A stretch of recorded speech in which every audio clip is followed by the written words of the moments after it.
That's case number 354 on the calendar in the matter of Smith versus Ware.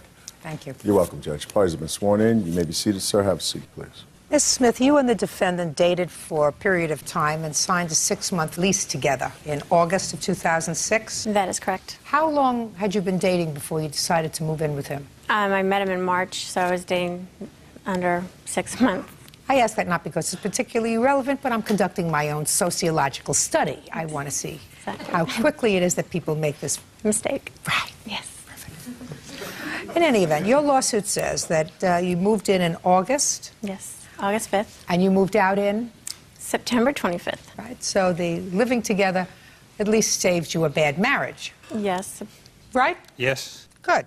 It is your claim that Mr. Ware is responsible for half of a cruise that you booked with his consent and his agreement to pay for half of the trip. It was a non-refundable amount of money. It was $2,000, $1,000 for you, $1,000 for him, which, of course, he didn't go on. Correct. Because the cruise was scheduled for... October 13th. October 7th, excuse me. Did you take anyone else with you? No. So you had the cabin all by yourself? I sure did. So let's deal with that first. You moved in August. Things started to go downhill right away. I don't have to know the why. It was not good. You were both not unhappy with the separation. Is that right? Yes. You moved out, but you continued to pay the rent. Your half of the rent. I did. Does she still continue to pay her half of the rent? Up until December. I think she's a princess. And you continued to live there? Yes, I did.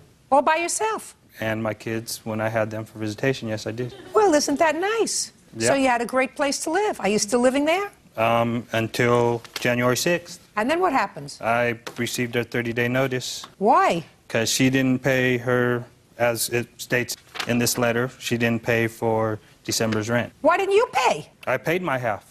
Why didn't you pay the whole thing? Because I have a written agreement from her that says that she would pay the half as long as I didn't have a roommate. I'm telling you, she's really been a princess. If she's paid September, October, and November, and she hasn't lived there, and you've lived there with your kids, so how old are you? Me, 37. Why don't you take care of your own responsibilities? Where are you going after January? They gave you a 30-day notice. Where do you intend to go? Oh, I'll find a place. No, none in mind right now. What do you mean you have none in mind? Well, I'm looking. How much rent do you pay? $675. Is that the entire rent? No. Or just your half? That's my half. Okay.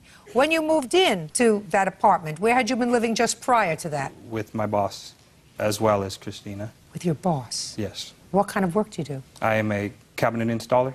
And you lived in your boss's house? Yes, I did. As well as he's a friend as well. Before you lived with your boss, where did you live? I lived with my friend, me and a friend named Brian. And when you lived with Brian, how much rent did you pay? About $300 a month because it was just for a room. How many children do you have? 2. How much child support do you pay? The child support is, my son is not legally mine. I accepted that responsibility when he was born, and after she went after his real father for child support, so they dismissed that court order, and for Bella it's $246, I think it is. How much child support do you pay? $246. He doesn't pay child support. When was the last time you paid child support, Mr. Ware? It's been a couple of years because my ex-wife put a letter in. She said that when she required me to pay child support, that I didn't see the kids regularly, so she wrote a letter to the district attorneys in Sacramento County. That's hearsay. I just asked you a simple question. When was the last time you paid child support? You said several years ago. Yeah. You just told me that you used your apartment, sir, this apartment that you were living in and having half the rent paid by the plaintiff for both yourself and your children when you had them. So clearly you were seeing your children within the last 3 or 4 months. Yes. But you haven't been paying child support. No. Is this your boss? Yes, it is. How did I know that? Are you paid on the books or off the books? On the books. I'm 1099. And how much was your 1099 last year? I didn't work for him last year. Yes, he did. Mr. Ware, he doesn't even want to stand up anymore and get involved with this, sir. Did you file tax returns last year? No, I did not. You just told me you lived with your boss last year before you moved in with her. Last year. What's your last name, sir? McWee, ma'am. You want to leave now? No, ma'am. You might want to rethink that. You get me? Good. So you're paid in cash and you don't pay taxes and you don't pay child support. You're supposed to pay your own rent. I did. My half. Well, you didn't pay, no, your own rent. Listen to me, Mr. 37 years old. You live in this country. You work for him. You're supposed to pay taxes like everybody else, which you don't do. You have children, 2, or maybe just 1. They come to visit you, and yet you have no fiscal responsibility for them. The rest of her lawsuit is, she says, A, she made a small loan to you for a lawyer. I'm not so interested in that, $199. But she said that you had no credit. Well, the reason you have no credit is because you allegedly have no income. So that she put all the utilities in her name. She put all the utilities in her name, left them in her name because she had no credit, and you didn't pay the bill, even when she was paying her half of the rent.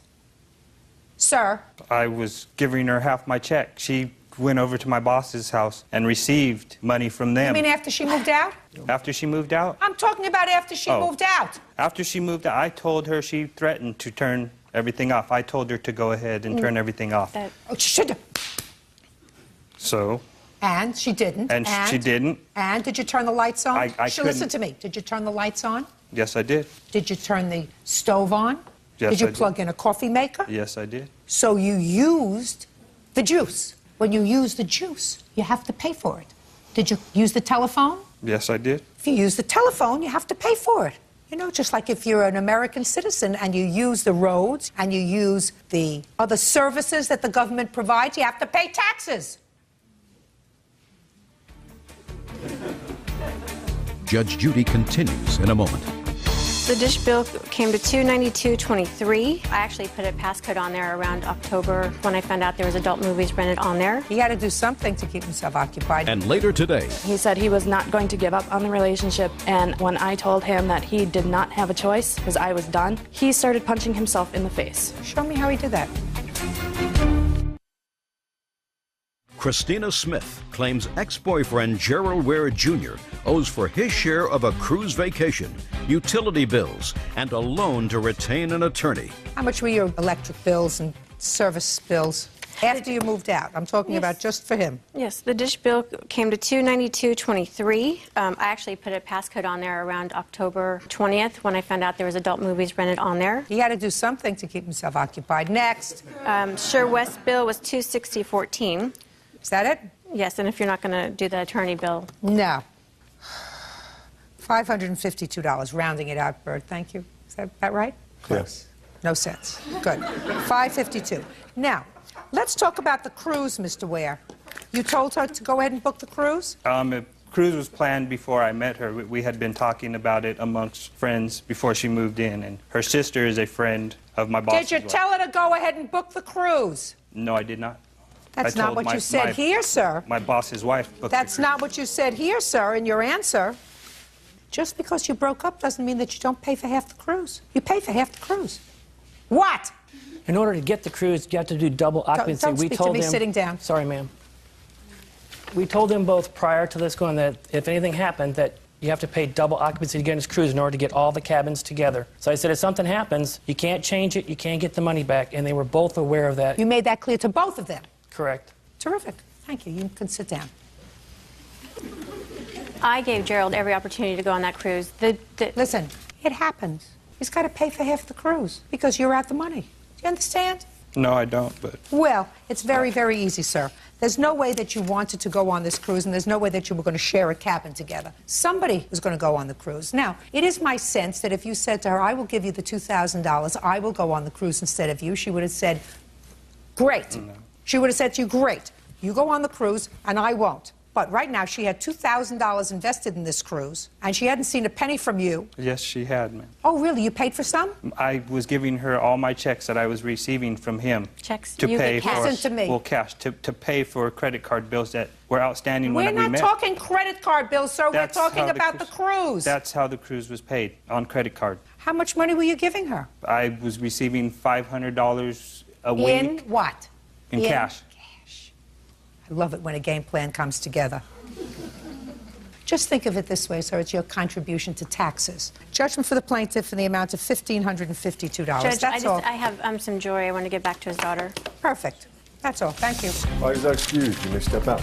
I would never put what I owe and what things I have to pay on her. I never did that. Be taken advantage of, and he lied throughout the whole relationship. My monetary situation never affected her. And I went through a marriage like that, and I'm not going to do it again. And now the next case. All parties in the matter, Davis versus Peterson. Step forward. 24-year-old Jennifer Davis is suing her ex-boyfriend, 24-year-old Christopher Peterson, for a bounced rent check and the resulting fees. Ms. Davis, you and Mr. Peterson lived together for a period of time. He was your boyfriend. Your financial arrangement was that you would give him your half of the rent check, he would put in his half of the rent, and pay the landlord. But according to you, you gave him your half of the rent for October of 2006. You had an argument somewhere the beginning of October where you called the police and had him removed from the house. And he left. He left and he closed the bank account on which this check was drawn, so the check bounced. You remained in the apartment and were forced, according to you, to pay the entire rent, including his half of the rent. Mr. Peterson says, through really no fault of his own, you weren't getting along, you'd had an argument, you went to the police, you had him removed, he wasn't living there, he doesn't have to pay rent, right? That's right. So, Ms. Davis, when did you move in together? May of '05. And when did this incident occur? October of '06? Yes. What day in October? October 9th, I believe. Is that right? That's wrong. What date? October 6th. Now, Ms. Davis, you're going to tell me exactly what happened on October the 6th. On October the 6th, Mr. Peterson went out to my car without my permission, went into my car, grabbed a pack of cigarettes out of my car for himself and one for me as well. I did not ask him to do this. He did not have permission to go out to my car. When he came back and I discovered that he had taken a pack for himself as well, I was a little upset. And I confronted him on it and he lied to me. What did you say? I asked him if he had taken the pack, why he had taken it without asking me. And he said that he never took a pack and called me a liar. When I confronted him on it and he lied to me yet again, I got upset and basically told him I was done with the lies in the relationship. And when I told him I was done with the relationship, he didn't take that kindly. He said he was not going to give up on the relationship, that he was not going to leave, he wasn't going to give up on us. And when I told him that he did not have a choice, because I was done, he started punching himself in the face. Show me how he did that. He was pacing back and forth in the room that we were talking in and just started pounding on himself. So? I got scared and I went over to my friend's house. Okay, he didn't touch you, he didn't put his hands on you. No. Okay, so you left and you went to your friend's house. Yes. And? And the next morning, I was afraid to go home, so I went to the police. What'd you go to the police for? To take you home? I did not feel safe to go home with the state of mind that he was in. Okay, so what did you want the police to do? To remove him. Why? So that I could go home. Well, it was his home too. But I was not safe in my own home. But it was his home. It was his home too, yes. So if you're not safe, he hasn't done anything to threaten you. He hasn't done anything to harm you. He hasn't put his hands on you. If anything, he was, according to you, he was hurting himself. He was acting, in a self-destructive way. So if you felt unsafe because you didn't like his mental state, why didn't you just leave? I didn't feel I should have to pack up everything in the apartment that was mine and leave because he was unstable. Can I see what you told the police, please? I filed for an order of protection. I didn't have a police report. What did you say in the report that gave you an order of protection? I told them exactly what happened. No, I can't believe anybody issued you an order of protection based on that. Oh, you lied. No. Oh, yes, you did. No. You said to the police the reason that you were coming to ask for assistance is because he physically threatened you by raising an object over his head to throw it at you and yelled and screamed and called her names. He had done this prior to this date. You had no reason to have him evicted from the house. You had reason to leave yourself if you wanted to leave, but you had no reason to force him out of the house. None whatsoever. Okay. Mr. Peterson, you want to tell me your version of the events? What happened? First of all, I don't understand this business about going out. You live together, you're sharing a house, you're sharing a bedroom, you have an intimate relationship, and she gets upset because you went out and took 2 packs of cigarettes instead of 1. Did you go out to the car to get a pack of cigarettes for her? I went out to the car to grab a pack of cigarettes for her. I asked her that night, and she said yes. He'd never No, don't speak now. Don't speak. You have to be quiet. Because it's his turn to testify. Did you see how quiet he was when you were testifying? Now it's his turn. I asked her permission the night before to grab a pack of cigarettes. Are you on some sort of medication? Listen to me, Miss Davis. Are you on medication? No. Then I can speak to you frankly. I said it once. When you were testifying, he was quiet. He didn't interrupt. Now it's your turn to be quiet and allow me to take his testimony. Do I make myself clear? Yes. Good. The night before, I did ask permission to go to her car and get a pack of cigarettes for myself. She was okay with that. I don't understand why there was this whole big hullabaloo because of the cigarettes, so it must have been something else fomenting in the relationship for a while. It was because I was also unemployed for at least 3 weeks, and she was annoyed because you weren't working and weren't buying the cigarettes. That's correct. Gotcha. Okay. So what happened when you came inside, Mr. Peterson? What happened was I came inside. I went to try to get into my bedroom. She had the master bedroom door blocked. I don't know why she had it all blocked, but after an hour and a half, 2 hours later, she had the door open. There was this mysterious odor in the air, as if she was smoking something funky. Mr. Peterson, did you at any time on the 6th of October threaten Miss Davis? No. Did you at any time on the 6th of October pick up an object to throw at her? No. Had that ever happened in the past? No. Did she give you her half of the rent? Yes, she did. For October? Yes, she did. And you didn't pay any of the rent? I did pay the rent. I had my half in my checking account. She gave me her half. When I closed out my checking account, I made sure that all the money was still in the account. How much out of pocket are you, Miss Davis? I'm out $914. From what? I gave him $467, plus his half of the rent, plus the late fees and the non-sufficient His fund half fees. of the rent he's not giving He's you. still on the lease. I don't care whether he's still on the lease. You threw him out of the house without just cause. You threw him out by lying to the police. And I did you're not not. being, listen to me, and you're not being rewarded for that. If you felt unsafe about going back to your home because you felt as if he wasn't acting in an appropriate way, then you go stay with your friend, you stay with your family, you find a new apartment. But you don't lie to the police and have him thrown out. So you're not getting his half of the rent. Period. The money that you gave him, that he is responsible for if you didn't get it back. Now, so my question is, did you get that money back? I have not seen any money from him. So how much was his half of the rent? $363. And you gave him $467 I for gave the him rent? $467. Why would you give him $467 if his half was $363? Part of it was supposed to go toward another bill that did not get paid as well. What bill? A credit card bill. Okay, well, then that's what he owes you, $467, not $900. You had no right to throw him out of the apartment, and you absolutely didn't have any right to lie to the police. Judgment for the plaintiff in the amount of $467. That's Do all. I get Thank the you. late fees or anything like that? Absolutely not, madam. You had no right to throw him out of the apartment. None. Zero. He could have said something, and so I could have covered the rest of the rent before it was He late. could have said a lot of things. You also should not have gone to the police and perjured yourself. Two on the calendar in the matter of Richardson versus Richardson. Thank you. You're welcome. Judge Parties have been sworn in, Your Honor. You may be seated. Sir, have a seat. Miss Richardson, this is your soon-to-be ex-mother-in-law, and I assume that sitting in a witness chair is your soon-to-be ex-husband. Yes. Okay.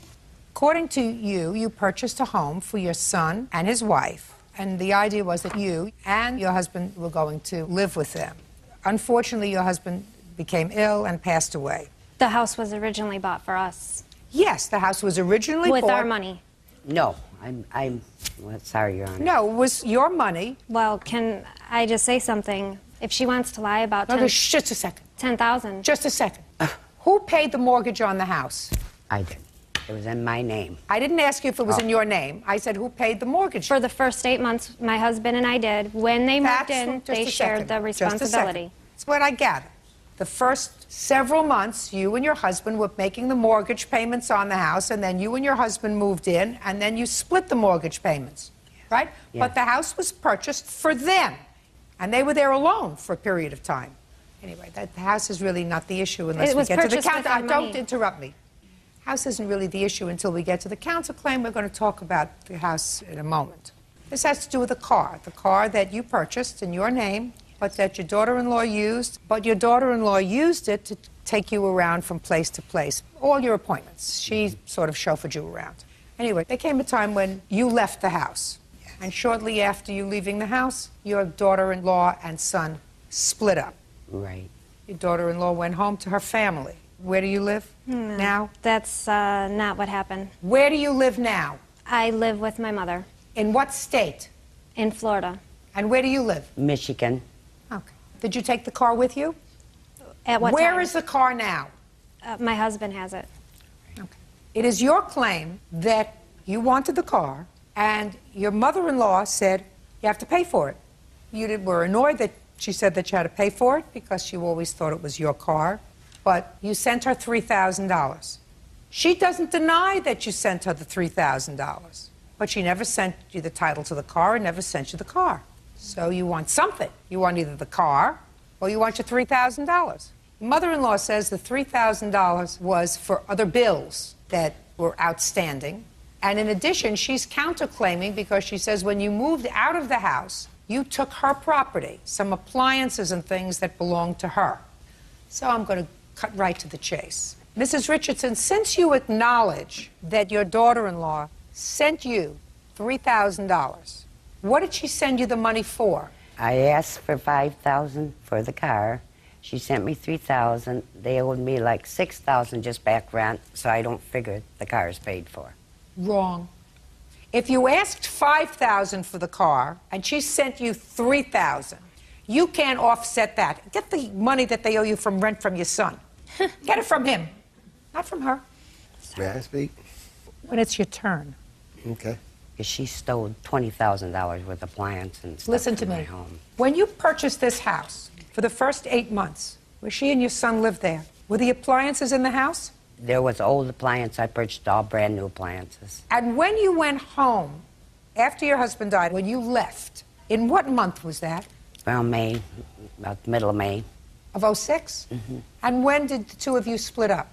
August. And between May of 06 and August of 06, where were the appliances? They were in the home when I left. And where did you go? From Florida back to Michigan? Michigan. And what did you take with you when you went? I took my grandfather clock, my big TV, left leather furniture, all the appliances, everything in the home when I left because it cost me so much to move all the stuff. So I left it for actually for the kids. Absolutely you know. right. So it was a gift. So let me explain something to you, Miss Richardson. Don't get involved between your son and your daughter-in-law.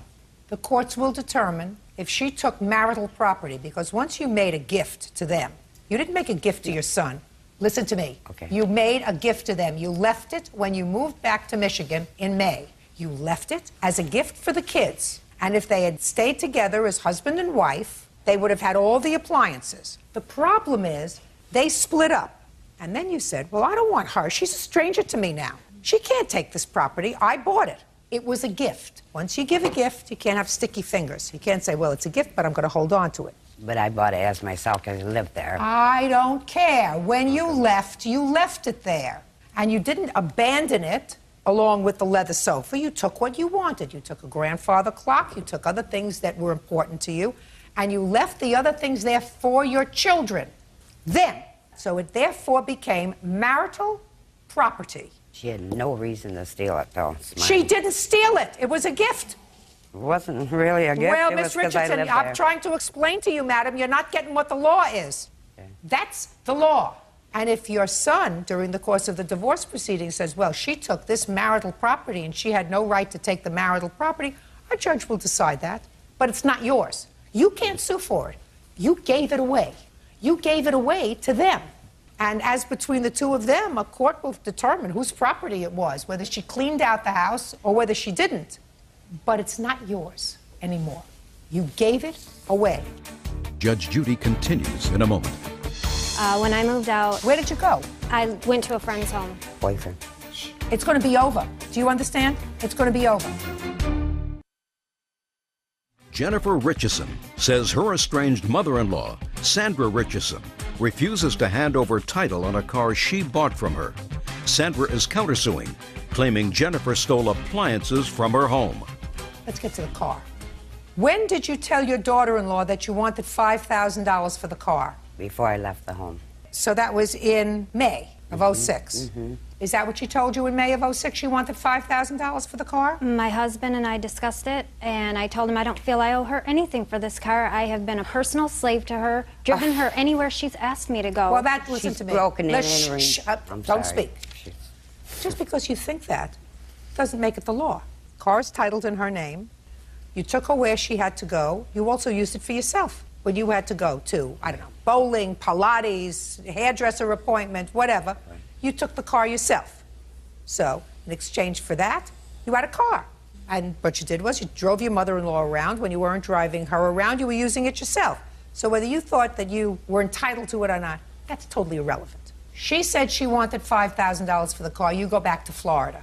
When did you have a discussion with her and send her $3,000? My husband and I discussed it, and I said, all I can get is $3,000. Where did you get the $3,000 from? Look at me. Don't look down there. My mother obtained a loan. When? It would be late May, and I made the deposit in June 20th. Before you and your husband separated? Yeah. And you gave her a check in late May for the $3,000? Well, she was gone, so we deposited the check into her bank account. And we gave her the mortgage money as well. You'll see it's $4,000. No. That has nothing to do with it. She already told me.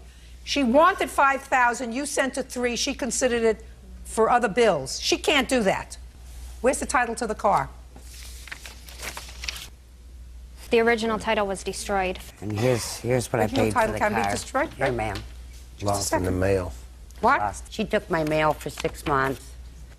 I spent $80,000 on that house. Who's living in it? It's empty. I can't even sell Just it. a in second. Florida. Who's living in it? Nobody's living in Why it. isn't he living in it? He lives here in Michigan with me now. Oh, well. But I just lost Because if I'm down there, she makes my life miserable. Shh, listen to me. $80,000. I'm not speaking so. to you. Okay. I'm not speaking to you. Sorry. If your mother's out some money, get a job and make sure she's whole. Miss Richardson, you cannot take her money. That money was for the car. That's what it was for. That was before they separated, so that you went back to Michigan, right, without the car. Right. And she got the money from her mother. This is her car. It is not your car. Don't get in between your son and his wife if they're in the process of divorcing. So this $80,000 that I spent, I know she got money, she kept my mail, she run my cell phone up to $1,000. Listen to Her. me. Listen to me. Listen to me. You could sue her for certain things, but you can't keep this money. And if you spent $80,000, you spent $80,000 on your son, not on your daughter-in-law. You spent $80,000 on your son because, but for your son, listen, if she came to you and you didn't know her from a hole in the wall and she wasn't married to your son, you wouldn't have spent a quarter on her. You spent the money because you wanted your son to be comfortable. And if he was married to this lady, well, she's the beneficiary of that. So The house isn't in her name. The house is in your name. I'm losing that too. So. Well, sell it. Meanwhile, you have to sign the title to the car over to her because the car belongs to her. You accepted the money for it? It's not paid for. What do you mean it's not paid for? $3,000 isn't $5,000. Listen to me. You said you wanted $5,000 to them before you left. There was conversations that took place between the three of you. There's no question in my mind about that. There is also no question in my mind that you accepted the $3,000 in payment for the car because you took it and you spent it. It wasn't until 3 months later, when they separated, that you said, well, that money was for other things. No. Doesn't go that way. So she doesn't go that way. This is her car. And don't put yourself in the middle of these two people. You spent money. It's unfortunate. The marriage didn't work out. The marriage didn't work out, and it's over. And there were certain things that she took appliances from the house. I'm sure that there were certain things that your son took. What did you take from the house, sir? Stand up next to your mother and just answer my questions. Now that you moved back to Michigan, what did you take with you or sell? Nothing. Because she emptied the house. No, listen to me. She didn't empty the house. Yeah. She took the appliances, according to your mother. Emptied it. My clothes, every personal belonging I had premarital. She emptied the house. I came back to an empty house. My mom blew $80,000. Just a second. Did you take everything from the house? Yes. Everything. Just a second. Shh. Don't speak. Did you take everything from the house? Not every single thing, no. Yes, she did. Don't speak. What did you take from the house? I took whatever I would need to have the kids having the same normal life they had before. How many children do you have? 2. How old are they? One to be 12 and one to be 5. Like my who's dad. Don't speak. Don't speak. Where were you living? In Michigan? When I moved out, Where did you go? I didn't have a home. So where did you go? I went to a friend's home. Boyfriend. And it's going to be over. Do you understand? It's going to be over. Okay. What state do you live in now? Florida. Which is where you lived as a marital couple? Yes. Why did you move back to Michigan when you have 2 children in Florida? Because she was trying to get me put in jail. She stole everything. She come into my motel room and took my pool stick, and I'm a professional pool player. Listen to me. After she emptied the house, took my dad's wedding band he wore for 43 years that's worth $20. It's 10-karat gold that belongs to my mother. All 9 of my pool sticks, all my clothes, 3 different cell phones that she came to my hotel room to get in my hotel room to take the stuff, and I filed a police report. I asked you a question, sir. The question is a simple one. It's just all the truth. The question is That's why I moved. The question is a simple one. All right. How do you move clear across country when you have 2 children? Because here's a lady that's trying to put me in jail and comes to where I am when I try to ignore her to steal things I have. Excuse me. Let us sign over the car, please. I would run away from him, too. Really? Sign it. Car belongs to her. It's your problem how to get it, but the car belongs to her. Well, she should owe me $1,000 for cell phones that she stole. Then sue her for the cell phones. Well, where am I going to do that at? I mean, she steals and took money, took my checks for 6 months and taken my money out of the bank and everything. Give the title to the car. That's what she wants. Counterclaim is dismissed. Very unfortunate situation. You got yourself in the middle of something. You have 2 grandchildren. You should never do that, madam. When you have 2 grandchildren, listen to me. You have 2 grandchildren. I don't see them either. Excuse me? I won't see them either. She's the one. She wouldn't let her see her grandchildren when we lived together. I'm telling you something. You're not paying attention. You're not paying attention. You have a son who I've only met for a short period of time. He's not wrapped too tight. But you're the grandmother. You're the grandmother. And if you have 2 grandchildren, I don't know if he's your only child or not, or if you have other children. If he's your only child, I sort of get it. So that these are your only 2 grandchildren. I would not have gotten into a situation with her where you end up in court. Just pay attention. Don't look at him with rose-colored glasses. You have to know who your children are. You have to be fair. You have to be dispassionate. She may not be perfect, but you have to know who your children are. You got it? Yes. Goodbye. Parties are excused. You may step out. I think it's a shame when a grown woman can't talk for herself and she has to have her son do all the talking. The woman took everything from me. I just wish she'd leave me alone. I wish she'd give me a divorce and leave me alone and leave my mother alone. She calls her 50 times at 3 o'clock in the morning. He has some issues that I hope for his own sake he works out. The girl's psycho, bipolar. I will never speak to the woman again. She's a thief, she's bipolar, she's crook. I've learned a lot the hard way. And now the next case. All parties in the matter of Day versus Fenimore. Step forward. Jennifer Day is suing her ex-boyfriend, 24-year-old Spencer Fenimore, for breaking a lease. Spencer claims there was no lease to break. Miss Day, you and Mr. Fenimore lived together for a period of time, signed a lease on an apartment, lived together during the course of that lease. The lease was renewed, according to you, for another 6 months, and Mr. Fenimore moved out after a month or so. You want him to be responsible for his half of the remainder of the lease. Mr. Fenimore, while he acknowledges that you signed an initial lease together, his defense is that he did not sign the renewal, that you must have signed for him. You knew that he was intending to leave, that things weren't going well between the 2 of you, and he is not responsible for the second part of the lease. So can I see the first lease that you signed?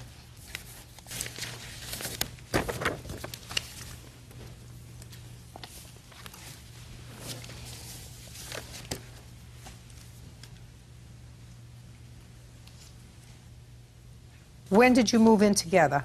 It was, I believe, December 2004.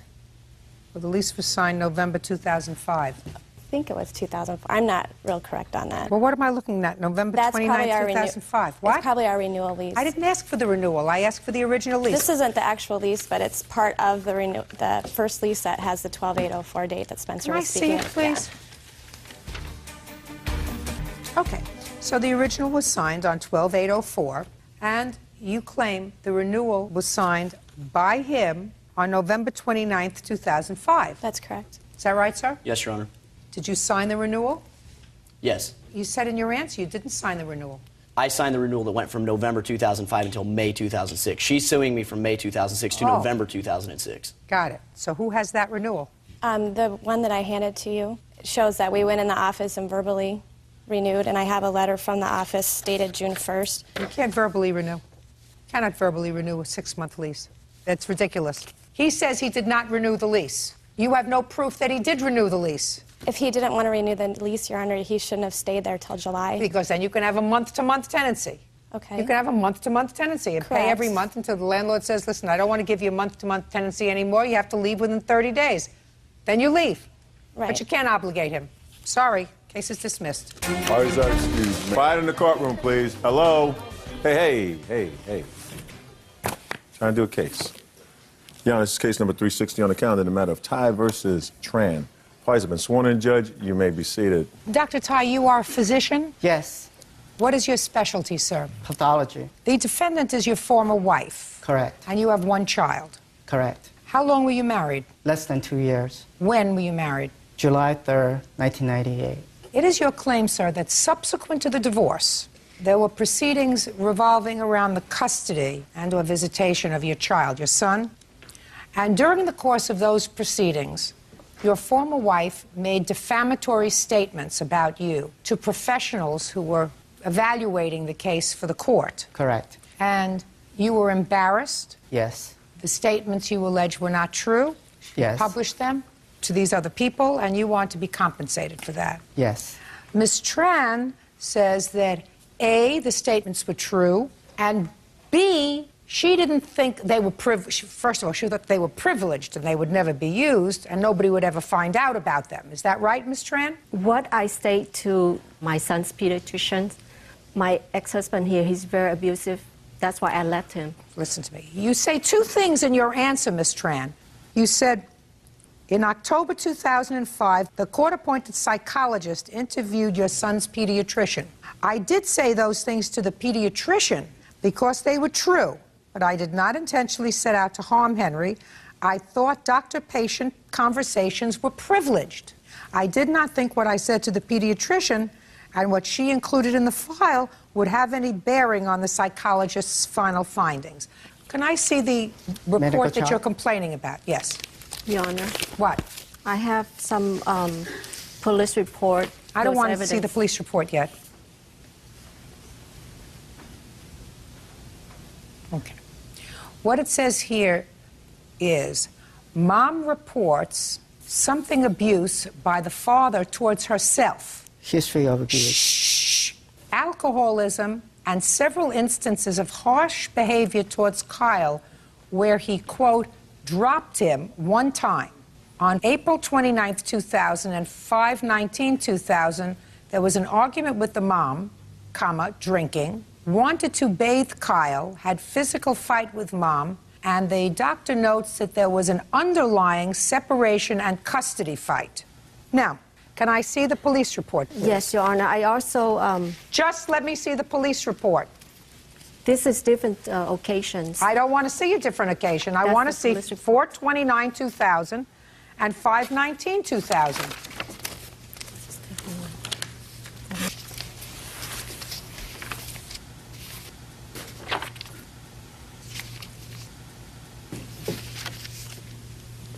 It's dated 5/10, but it's about 4/29. Okay. How many children do you have? I have one with him, and I have two total. Some of the findings in there, doctor, are troublesome. I'm not familiar with that report. I have never seen it before. You remember going to a wedding sometime in April of 2000? Yes. You remember drinking at that wedding? Yes, she was. I'm talking to you. Do you remember drinking too much at that wedding? No. How come you remember that wedding so clearly, sir? Because she was supposed to be the designated driver. In the middle of the wedding. Yes. She insulted me. She got up. Shh. Just a second. How did she insult you, sir? She called me an alcoholic in front of everybody. Yes.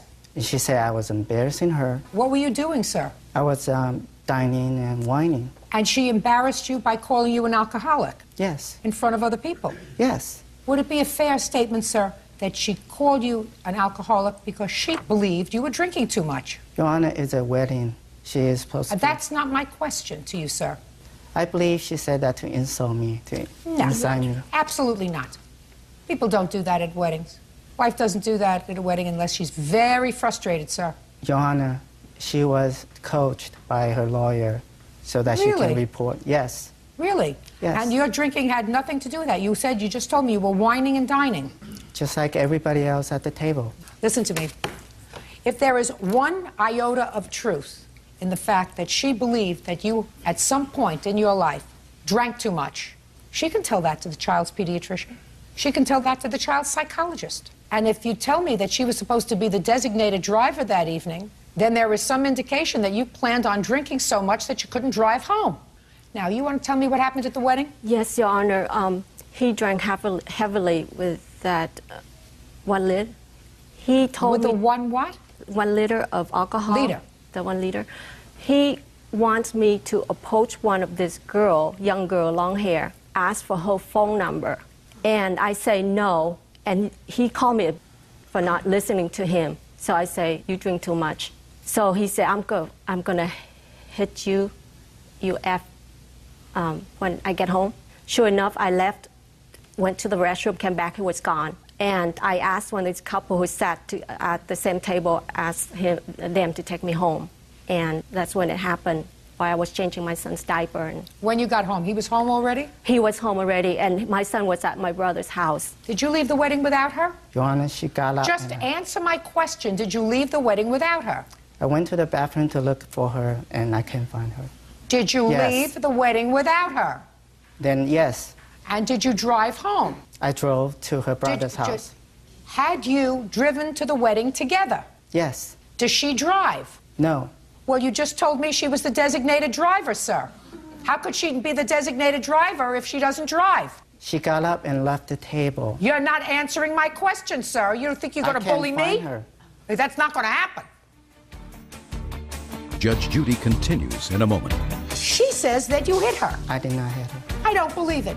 I believe that you are a controlling person and that you drank too much. And later today, she kind of turned into my mama. She's like, he can't come over to the house anymore. My best friend, Deshawn, she didn't want him coming over to the house anymore. And if I did bring them over, she would call the police. Dr. Henry Ty claims ex-wife Kimberly Tran slandered him within the medical community. Kimberly says Henry is violent and has a drinking problem. You told me she was the designated driver, which means your wife drives. Is that correct? Yes. So when you left, whether you were drinking or not, for the purpose of this question, is not relevant. You got into your car. Yes. Was your car valet parked or had you parked it yourself? I parked myself. So you had the keys? Yes. So you took the keys and left her at the wedding. The answer is either, yes, I took the keys and left her at the wedding and drove home in the only car we came with, or no, I didn't. Did you take the car, keys, and drive yourself to her brother's house? Yes, because I couldn't find her. You didn't look hard enough. The question of whether or not any of the things that she said to the child's pediatrician and which found their way into the court records are actionable or not is questionable at best. The issue that is presented is if she said something totally maliciously that had no basis in fact and totally designed to malign your reputation, her statements might be construed to be actionable. But if there is one scintilla of truth in what she said, you have no cause of action, sir. No. One, and you drank that night, and you left her at the wedding, and she got somebody else to take her to her brother's house, who I assume was babysitting for the baby. It was there that you had an argument. She says that you hit her. I did not hit her. I don't believe it. I believe that you are a controlling person and that she had it up to here with you. I don't know what the custodial arrangement now is with the child, but you don't have a cause of action against her, sir, because at that wedding, you drank too much. Your Honor. And she didn't make up that story when she said to me you asked her to go and get a young girl's phone number. She didn't make up that story. No, no. Your Honor. No, no, no. She could have said a lot of things. That's not something that somebody routinely makes up. And I tell you, quite frankly, when I read your complaint, doctor, I was prepared really to give it to her if she was not telling any sort of truthful commentary to other doctors, and that may have served to embarrass you. And I don't know if you have a drinking problem, but certainly in April of the year 2000, you drank too much. Your Honor. What? After that incident, she moved back to my apartment at UCLA and filed the complaint on the May 20th. So? May 20th is the weekend, right before she had to go back to work after her maternity leave, after I supported her for 6 months. What's wrong with you supporting her for 6 months? She's your wife. What's wrong with you supporting her? Your Honor, why when she called 911 earlier until the weekend right before she had to leave and move back to Orange County to work. John, listen to me. Don't ask me any questions, sir. I asked you about a specific date, April 29th, 2000. And based upon what you testify to, there was grounds for her to tell the child's pediatrician during the course of an examination that you drank too much at this wedding. And if she called you an alcoholic and embarrassed you, which is what you're complaining about, she called you an alcoholic. That's what you were complaining about. Your Honor, embarrassed you at the wedding. I wasn't drunk. People who drink too much rarely think that they drink too much, sir. How old are you? 38. Okay. So in 2000, you were still in your 30s, and you were a physician. As far as I'm concerned, a physician who goes to a wedding with his wife shouldn't have to select a designated driver. Should have enough presence to be able to go to the wedding and say, I drove my wife to the wedding and I can drive my wife home. And if you planned in advance to drink so much that you couldn't get, which is good, I'm glad you selected a designated driver. But then you drank too much, you drove home anyway. You don't have a case, sir. Get over it. Go lick your wounds someplace else. Parties are excused. You may step out. He got angry because he lost the child custody case. She basically stole the child custody away from me. I'm the victim, and I need to fight, especially for my son. And now the next case. All parties in the matter of Duncan versus Terradanio. Step forward, please. 22-year-old Rachel Duncan is suing her former roommate, 18-year-old France Terradanio, for breaking their apartment lease. Miss Duncan, you and the defendant were roommates. Yes. She moved out after 2 months of a one-year lease. You want her to be responsible for her half of the rent for the next 10 months. Mm-hmm. Defendant says that she was uncomfortable living in the house, that you knew that because you discussed it, that you told her that you would not have any difficulty finding another roommate. She says, as a matter of fact, she thinks that you have 2 other roommates now. So let's start with you. When did you sign this lease? October? No, September. Don't ask me. That's October's a question. I don't know when you signed the lease. I believe it was September. When did you move in? September. Just the 2 of you? Yes. When did you move out? October. October what? I believe it was around the 3rd. Did you pay September's rent? Yes. Did you pay October's rent? No. But you lived there for part of the month in October.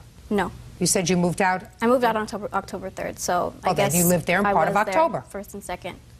I hadn't been there since the middle of September, though. That doesn't make any difference, but you didn't move out until October, so at least you owe your half of the rent for October. Yeah. What was your half of the rent? $600. Now, you want to tell me why you moved out? First of all, I couldn't afford it. Those 2 months that I did pay the $600, I was struggling just to make that $600. Work had That's not a reason. I mean, it's not a legal reason. Yeah, I just wasn't making the money. I was making about $300 a month. Well, what prompted you to go into this lease if you weren't making the money? Work had been really good. I had been working a lot, and I thought that was how it was going to continue. I'm a movie extra, so I get work. It's not consistent at all. What else? I just didn't feel comfortable. She kind of turned into my mama, saying who I can bring over and who I can't. My boyfriend. She's like, he can't come over to the house anymore. My best friend, Deshawn, she didn't want him coming over to the house anymore. And if I did bring them over, she would call the police. And I just couldn't deal with that kind of drama. When did she call the police? The very first night she called the police. The 2 of you rented an apartment, and did you set up ground rules as to whether you could have company, whether you could have sleepover company? Did you set up rules? Yes, we did. And what were the rules? Well, at the time, I wasn't getting along with her boyfriend's cousin, EJ, and I made it a point to not have him over at the house. She didn't let me know that he came over there, so when I found out, I became really upset, and he was drunk when I came over there. Did she tell you she wanted to move out? No. Every time I talked to her, she communicated with me that everything was fine. So. Yeah, but there was a time that she wasn't coming home. I know, and I talked to her several times about it. I asked her if she wanted to move out, and every time she said no. What efforts did you make after she moved out to get another roommate? Well, I've posted sites on Craigslist, on MySpace. Did anybody move in with you for a brief period of time? No, not at all. What makes you think she has a roommate? Because I know. I heard from her own mouth. So well, tell me about it. She's a girl. Her name is Christy. She used to live in, well, she lives in Australia, but she's going to be out here for about 3 to 6 months, and she's staying with her. Is she there now? I don't know if she's there at this moment, but I don't know. I'm not talking about this moment. You said she lives in Australia. She's going to come out here from 3 to 6 months. Does that mean 3 to 6 months from now, or is she there now? Now. Go ahead. I have no roommate. I wish I did have a roommate. Christy? Yes. Who is she? Apparently, she's a girl who EJ cheated on Francais with, which is the reason why she moved out. That's who Christy is. I don't know her personally. When did she tell you she was moving in with her? Well, Deshaun, the guy that came over to the house that she didn't want him there, he went and picked her up from the airport and dropped her off at her house. All her luggage, everything. Where is he? Deshaun, I don't know. Well, that's hearsay, so I'm not listening to it. Why? Who are you? I'm her boyfriend, France's boyfriend. What's your name? Everett Harmon. Yeah. I'm the one that actually knows Christy more than both of them. And she told me personally that she's staying there. That's why when she actually said that she didn't have a roommate, it was a little weird because it makes She no have sense. a phone number? So if you know her? Yeah. Good. What's her phone number? Actually, it's in her phone. It's in my phone, but my phone is out. Get it. Do I have to call her? Go ahead. Good. Makes my life easy. What's your address? 0 Kittredge Street. Where is that? It's in Van Nuys. Woman's name is Christy or Christine? Christy. What's her last name? Dial the phone and give it to me. Thank you.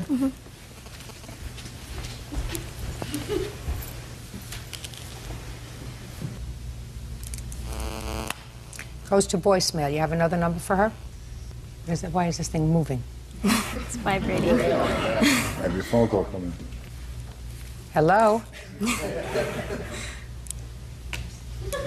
Tell you what, where's your cell phone? I don't have it. Why don't we get it? Okay. We're going to call her on your cell phone. Okay. You're going to give her the number. Give her the number. Ready? Yes. 310-76. Bird, would you get that phone for me, please? Yep.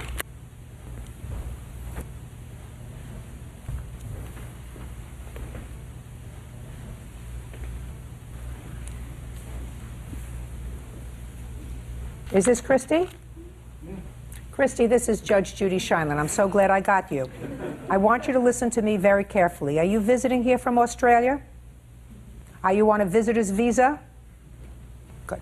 When you came on your visitor's visa, did you have to give them an address where you were staying? Did you give the government an address where you were staying? And where are you currently staying? The friend's name is? Are you staying on Kittredge? Madam, I want you to listen to me very carefully. Are you staying on Kittredge Street? Very good. Thank you very much. That's it. Thank you. Very good. Your case is dismissed. Thank you very much. Higher. Thank you. Parties have been sworn in, Judge. You may be seated. Folks, have seats, huh? Miss Acetella, you had a boyfriend with whom you lived for about 9 years, according to your complaint. Is that right? Yes, ma'am.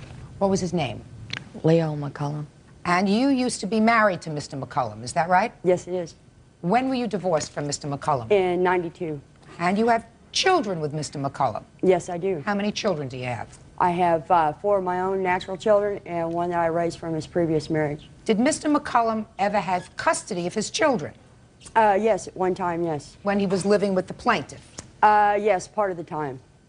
Since 96, he had custody. Which child or children lived with you? Danielle, Samantha, and Joanna. So 3 of the girls lived with you. Now, according to your complaint, Mr. McCullum attempted to murder you by pouring lighter fluid on you and setting you on fire. Mr. McCullum is currently incarcerated, serving a term of 30 years to life. Is that right? Yes, ma'am.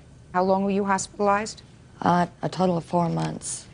While you were in the hospital, it is your claim that the defendant came to the home that you had shared with Mr. McCullum and took all of the property out of the house. Yes, ma'am. When you returned home, there was very little there. I never returned. Did you ever go back to see what was in the house? No, ma'am. Well, how do you know she took your property? This is my witness. I'd like for her to come up, please. Okay, well, we may not even have to get to your witness. Mrs. McCullum says that all the property that was in that house belonged to her former husband, and she was entitled to take it. Is that right? No, Your Honor. I never took anything from the house other than my children's belongings. And I have my daughter, Danielle, who lived at the house at the time that this terrible thing happened. And she can verify as to what Mrs. So I it's still your owe. position that you took nothing from the house except your children's clothing? That's right. Okay, now I'll hear your witness. Would you step up, please? Tell me your name. Terry Way. Miss Way, tell me what you know about the plaintiff's property. Well, I know that they lived together for almost 10 years, and they acquired furniture. She had jewelry. She had her clothing. Did you ever see the defendant take any furniture from the house? I did not actually see her take it, no, ma'am. So how do you know she has it? I went there 3 days after she was in the coma to get her belongings from the house and saw that the house had already been ransacked. And there was only 3 people that had keys to the house. Leo, who was in jail, Piper, who was in the coma, and the children. So the children, maybe Paula, I didn't see them actually take it, but they're the only ones that had access to the house to get those belongings. Did you have to use a key to get into the house? I didn't actually get into the house. I saw it through the windows. Did you try to get into the house? Yes, I did. Was the door locked? Yes, it was. What floors could you see from the window where you were looking? Mostly the living room and the kitchen. And had you been to the house before? Yes, I had. So what kind of furniture had been there in the living room previously? There was a couch and a love seat, a dining room set. That's all I can think of at the time. And all of that was gone? Yes, ma'am. Okay. I'm with you, Miss Heyer. Okay. First off, I'd like to call my daughter Danielle for a witness. The first time we were allowed into the home, I wasn't even allowed. It was still under crime scene by the police for at least a week. The second day of this, I had to go by the home to have my daughter go in and pick up some medicine. She was escorted in by the police. At that time, I wasn't able to even go into the home. And what about the third day? I have no idea on the third day. They were going to contact us. I forget the detective's name at the time where we could go in and remove the children's clothes. We've underlined the 2 sections that apply.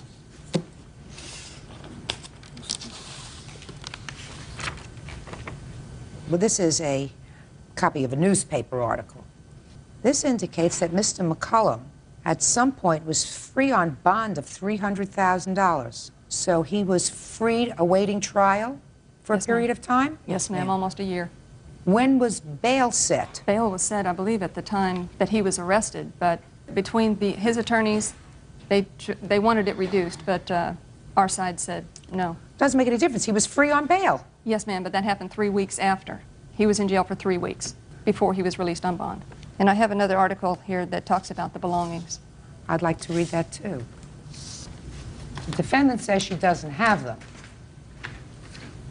I don't know whether she has them or not, but there has to be some proof that she has them, because there are possibly other explanations as to what happened to the property. I'll get to that in a minute.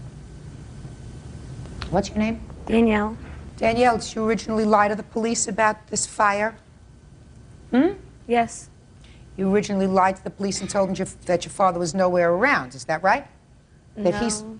Danielle McCullum said that she was standing 5 feet from her father and O'Neill in a neighbor's yard when the woman burst into flames. She said she didn't see a lighter in either of their hands. Later, she said she originally told the detective she had been in her room when O'Neill caught fire. She told the jury Wednesday she lied because she was scared. That's true. So why would I believe anything she says? Ma'am, I never got a phone call. I never got a card asking how I was doing or anything. Nothing. After 9 years. After 9 years, and 3 of the children living with you? Yes, ma'am. Well, they must not be very nice people. I had my very bad faults, but Drunk. Excuse me?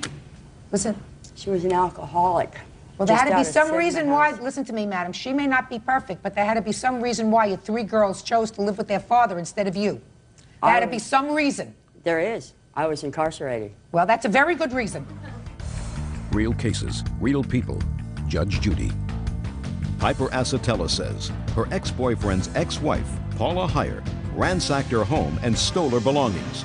Piper says the theft occurred while she was in a coma. She says it wasn't her. It certainly wasn't you. That leaves old Leo. Now, what could Leo have done? Could Leo have given his attorney the key to the house and said to his attorney, in case she makes it, I don't want her to have anything? He could have done that. May have even sent it over to her house. Who knows? Anybody who was crazy enough to do what he did could do anything. And clearly, if he was out on $300,000 bond, he had some money. Where did he get the money from for $300,000 bond? From his parents. Oh, yeah. So he could have given his parents the key to the house. They weren't there yet. They're out of state. Doesn't make any difference. Gotten it to them, said one way or another, you get into that house and take everything out of that house. I don't want, in case she gets better, I don't want her to have a thing. Can she explain about Nancy, the woman that actually saw them taking the stuff in and out? Well, I would like to hear a witness if you had that witness. Where is that witness? She was reached by telephone, but apparently she couldn't make it here. Why? Who is she? She's Leo's cousin's wife. She came to see me in the hospital quite frequently while I was waiting for her to come out of her coma. Well, why can't she be here? She said that she would be here, but she had to talk it over with her husband, and we think that when she did that, and since he's related to Leo, that they didn't want her to show up here because it would be a plus on her side. So she never did return the calls after that. Do you understand my problem? Yes. What? I know where the furniture went. Well, then let me hear you. Okay. Leo's brother, McCullum, had put everything into storage because the landlord had got a hold of him stating that he was going to trash anything and everything that was left in the house because the rent was due. So took the stuff from the house, put it into storage. I have the receipts where he paid storage for 10 months. And when was that done? Just a second. Here we go. And I was never notified. So Leo's brother? Yes. Leo's brother took the stuff and put it in storage? Yes, which he paid storage on for 10 months before he took it out. Well, where is it now? It's at his residence in Ozark, Missouri. Your Honor, I was never notified. In regards to the contents of Leo McCullough's household goods, McCullum, removed and put in storage in August of 1999. I kept it in storage for 10 months, which then I moved some of the property into storage in my house. Let us make copies of the storage receipts. Let us make a copy of this before the plaintiff leaves today. Now you know where your stuff is. You know where your furniture is. Maybe the furniture, but my clothes, I mean, they had a habit of stealing stuff out of my closet. I know, but you can't prove that. We're talking about major stuff now. I mean, I can't say whether they took your clothes, whether they took your shirts, whether they took whatever. The brother went into the house, according to his own letter. He went into the house. That's what I said. I said, he could have turned this key over to a relative, to his parents, to his brother, and said, get it out of there. I don't want her to have anything, because I'm going to spend the rest of my life in jail anyway. Hopefully. Hopefully. Hopefully. I'll be there to see it. Right. So, here's this. Try again. Wrong defendant. Got it? Make sure she gets that. Thank you very much. Parties are excused. You may step out. I'll be there to see this man in prison for the rest of his life. I will. She didn't never work. She didn't pay for the booze she drank every day. She didn't pay for anything. Nothing in that house was hers. And now the next case. All parties in the matter of Bloom parent versus parent. Step forward, please. 57-year-old Shirley Bloom and her daughter, 23-year-old teacher Terry Parent, are suing Shirley's son, 21-year-old plumber's assistant Jess Parent, for an unpaid loan to keep him out of jail.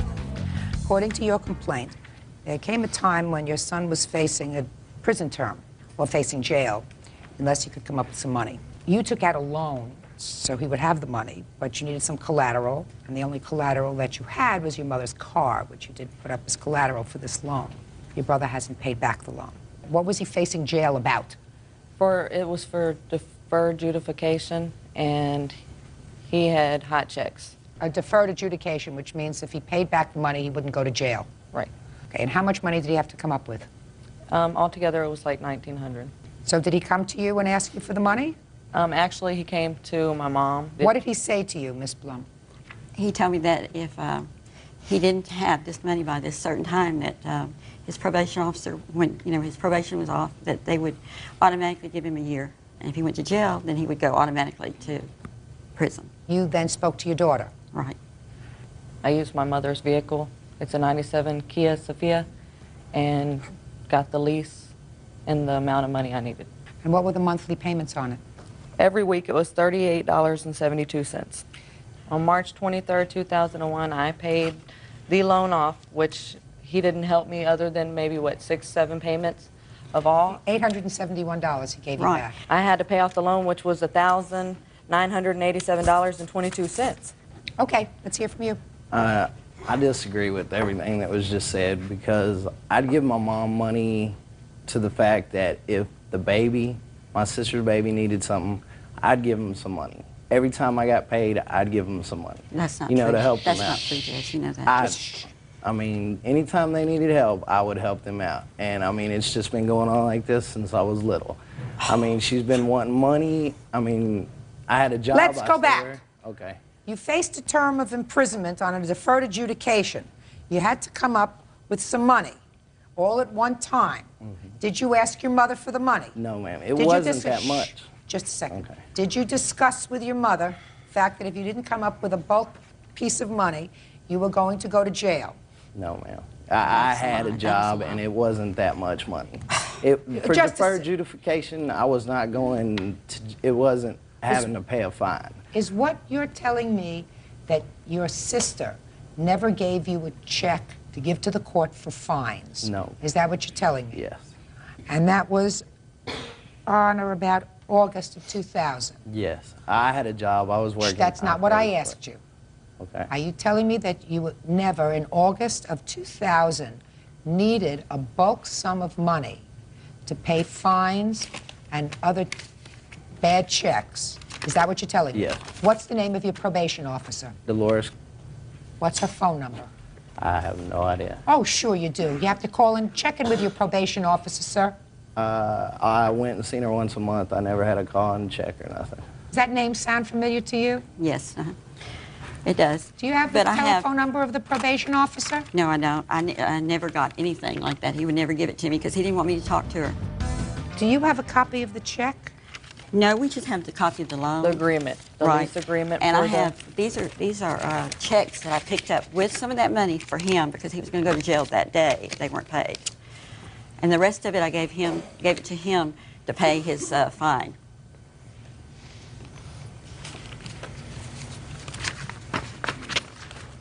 Well, you certainly made restitution on that date, sir.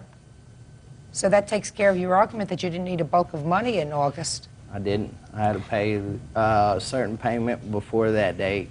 No, that's not true. Yes, it is. Your Honor, why would we get the loan if, I mean, I have my own responsibilities, What did more or you do less. with the check that you got for it? I cashed it and I gave him my mother went and paid off some of his hot checks, which we gave you the paperwork on that. And the rest of it we gave to him. How many bad checks did you write? I wrote, I'd say around 4 or 5. That's not true. Yeah. No, that's not true. I wrote about 4 or 5 hot checks because I had gotten kicked out of their house. So. What'd you get kicked out for?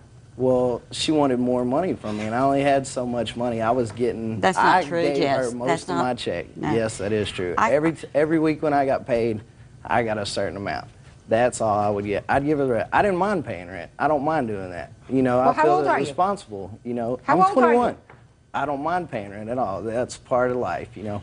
But I mean, you shouldn't work all week for just like $50 When you have a that week many when you bills. give your whole check to your mom. I mean, that's supposed to be your mom, not your money taker. That's right. you And know. it's supposed to be your mom. Don't talk to him. Your Honor, I keep a diary because he accused me several times of taking his money. He'd give me money, right. By the end of the week, he would borrow it all back. And he'd say, Mom, why don't I have any money? So I kept a little calendar. And every time he got money from me, I wrote it down. And I made copies for you. You want to see them? Showing since the time we had to get him out of jail the first time, which was like almost $700 that weekend, getting him out of jail when he got in trouble, that he never paid back. You been arrested since, sir? No, ma'am. How many times have you been arrested altogether? I'd say twice. Yes. I'd say twice. Yeah. I'd Well, say. it wasn't nothing besides traffic tickets. I mean, that's why. I mean, I And got. lying to a judge. That's why I got. Well, the second time I got thrown in jail for lying to an officer, and the officer came back and put me in jail for that. Oh, good. And what's next? And then the other one was for traffic tickets. And the other one was for bad checks. No, I never got thrown in jail for bad checks. No, because Mama helped and paid. No, because I worked and paid for them. No, You got didn't. arrested for bad. Just a second. You got arrested for bad checks, didn't you? No, he I never got arrested for bad Never checks. got arrested No, for the bad because I checks. paid him off. No, he came so to I us see. whining about I he was see. gonna He go to was jail. on probation for something else. Right. Oh. Oh, what, for lying to an officer? Right. Yes. What'd you lie to him about? I told him a different name because I knew I had a traffic ticket out. Oh, so, and that wasn't hard to lie to the officer, was it? No, it wasn't. but it Good. was a Judgment for the class- plaintiff in the amount of $1,980. Bates versus Lott. Parties have been sworn in, Judge. You may be seated. Gentlemen, have seats, please. All right, Miss Bates, you weren't present when this accident occurred, is that right? That's correct, Your Honor. Only your son was there and the defendant. That's correct, Your Honor. You're the son? Yes. Step up. You may have a seat. Tell me your first name. Joshua. All right, Joshua. This case is about whether the car hit you or you hit the car. Yes. You were riding a bike? Yes. And it is your claim that the defendant, while driving his car, with a suspended license, by the way, is that right, sir? Yes, ma'am. Whether the defendant hit you or you hit him. Tell me when this happened. This happened May 14th, 2001. What time of the day, Joshua? It was about 7:50, I believe. Morning? Yeah, or maybe like between 7:40 and 7:50. Where were you going? I was on my way to school. So tell me what happened on May 14th. I was on my way to school and I got off the bike trails and as I Slow. Okay. Joshua, very slowly. You're on your way to school. Yes, and I crossed the intersection and I was driving down the sidewalk on my way to school, and then as I crossed the drive into a gas station, he hit me. So he hit you from the side? Yeah, like he hit my bike below me and I was thrown over my handlebars, and then after I he hit you from the side, though, is what you're saying? Yes, ma'am. I mean, Honor. And you were driving on the sidewalk? Yes. Are you supposed to ride on the sidewalk? No, I did not believe so, but I wasn't aware of that at the time. Just a second. My question is, I thought that bikes were not supposed to be on the sidewalk. I believe that's so. And you say that when he hit you coming out of the driveway... No, he was coming into the driveway. Oh, he was pulling into the gas station? Yes, Your Honor. And as he hit you, you fell over the handlebars? Yes, I flew over the handlebars. Tell me about your injuries. I sustained back injuries onto my lower back, and I got bruises on my waist and I think my arms, and I believe my knee too. Were you hospitalized, Joshua? I went to the hospital afterwards. Were you admitted to the hospital? Yeah, I didn't stay there overnight. Did not, so you were not admitted? No. Okay. Did you receive any follow-up treatment? Yes, I went to the chiropractors for a month. Feel better now? My back still hurts occasionally, like when I do physical activity. Okay. When you were thrown from the bike, did Mr. Lott stop the car? I believe he did, but then he got back in after he saw everyone coming around and drove over to get gas, I believe. Did he speak to you? I don't recall. Maybe he did. What do you mean you don't recall? Because I was kind of like dazed and injured, because I fell unconscious after I hit the ground. So I woke up and I was kind of in a daze, and I don't recall too much. So you don't remember Mr. Lott speaking to you? I'm not sure if it was him. I don't really recall at all. Okay. All right, Mr. Lott, you want to tell me your version of these events, sir? I was going down the street, and I was going to get some gas. And there's two driveways. And when I got to the first driveway, I happened to see this kid coming across that intersection. He was going pretty good. And I thought, well, that's not a problem, because he just came across. So I started to pull in, and I got halfway up the driveway, and I see the kid again, and I thought, Jesus, he's only about 60 feet away. He's going to hit me.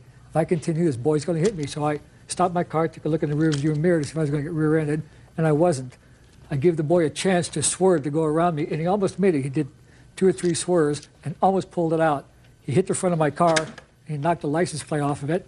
And the car was going this way. Excuse me. He hit Just a second. with his bicycle, he hit the license plate and knocked it off my car. And I sat there and I watched him fly over my hood. And I was concerned about it. Well, he hit me pretty good. Thank God I was stopped, otherwise he'd been going the other direction or on top of my hood.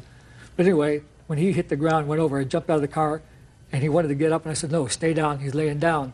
I wanted to talk to the boy a little bit. I didn't want him to move because I've had some training. And I wanted to make sure that there was no concussions, no bleeding, no head injury, no delayed shock. So I started talking to him. And when he felt a little bit, I felt that he was feeling a little bit better. He wanted to sit up. I said, okay, now you can sit up. And at that time, I touched him a couple of times. I looked at his eyes, asked him a few questions. I felt no clamminess for shock, and I was worried about it. Other people started arriving. This is true. A guy wanted to get out of the driveway from the gas station, so I pulled my car up to get out of the way. I saw the cut on his arm, and so when I pulled up, I went inside and got some ice for his arm. When I came back, there was a crowd of people around him, and they were in control. And people kind of pushed me away, and I said, well, he's fine. It's Okay. not a problem. Now, so it's your he told me statement he was this- running late for school, and he apologized to me for going too fast, and he thanked me for stopping the car.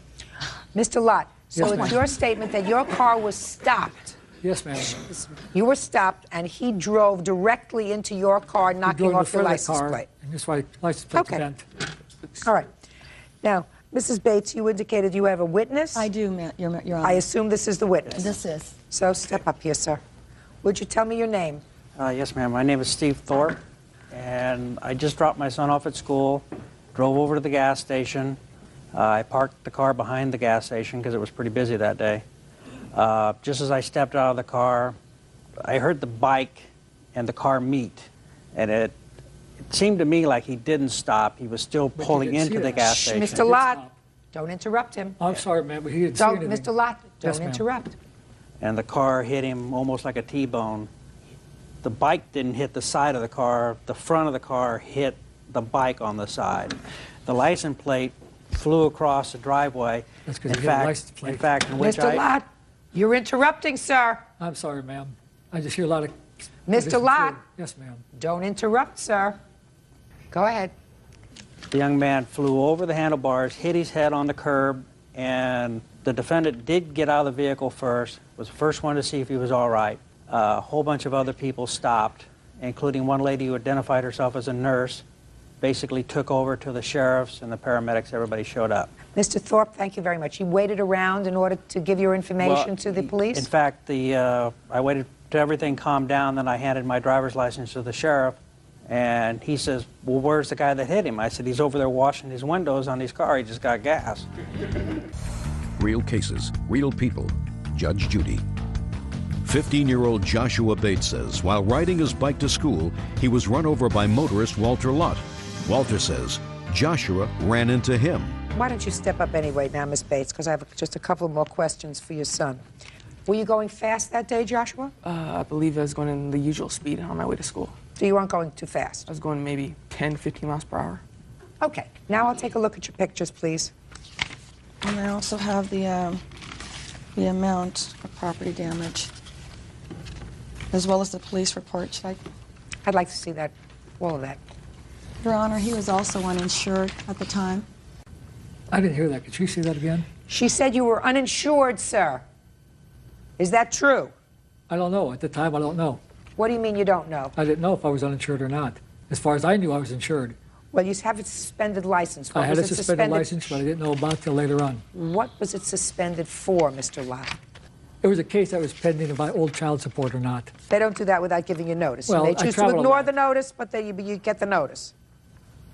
Mr. Bates, I like when you give me the same statement that you gave to the police, sir. I believe I said I was trying to brake because I saw him coming in. No. Let's start with, you told the police that you were riding pretty fast. You It's told like- me you were riding, well, normal speed, 10, 15 miles an hour. But the Yes, police, you told you were riding pretty fast. That's the speed I usually ride to school. Don't try to make things look better for yourself because you're in court, sir. Let me explain not. something to you. I'm really smart. Yes. Right? I'm really smart, and I'm going to read all the papers. So you better keep your story consistent. That doesn't mean you were wrong that day. It just means that if you're trying to make yourself look better here in court than the situation actually was, and if you were at least partially, even if a small part, at fault, you have to acknowledge that you were. Do you understand me, Joshua? Yes, Your Honor. So let's go back. Were you riding fast? I guess you could say that. No, I don't want to say that. I'm asking you. The day they took the report, they said you told the police that you were riding pretty fast. Yes. Now, is that accurate?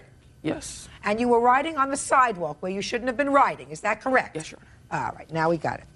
That doesn't mean that it was all your fault, but you got to be honest with me. He's not being totally honest with me. Yes. But no, you're not. But I expect you to be. He's got a lifelong predisposition. You're just starting out, sir. Yes, Your Honor. Good. Oh, well. This is your statement. He said he was riding pretty fast. As he crossed the north driveway, he saw this car turning into the driveway. So you saw the car turning into the driveway. Yes, Your Honor. Using his handbrakes, he tried to stop his bicycle.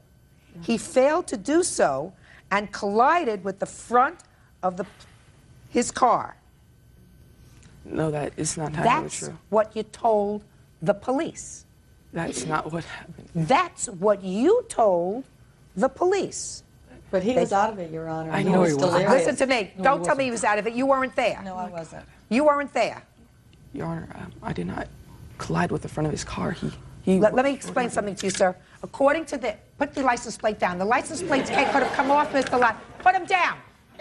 It could have come off, sir. Pardon? Listen to me. You're not having trouble hearing me. Nobody has trouble hearing me, Mr. Lott. I needed my right ear. Okay, well then listen carefully with your right ear. The license plate could have come off if you hit him or he hit you. It wouldn't have been bent if I hit him. How? On this side. You have an expert witness to testify as to that, sir? Do we need one? We sure do. Well- Because I don't know what your license plate looked like beforehand. It looks like it's seen a lot of damage to me. Now be quiet before you get yourself into more trouble, Mr. Lott. I'm working on Here's you. the tire marks where you hit I'm going to me. give you 1, 2, 3, and then you're going to be a very unhappy man.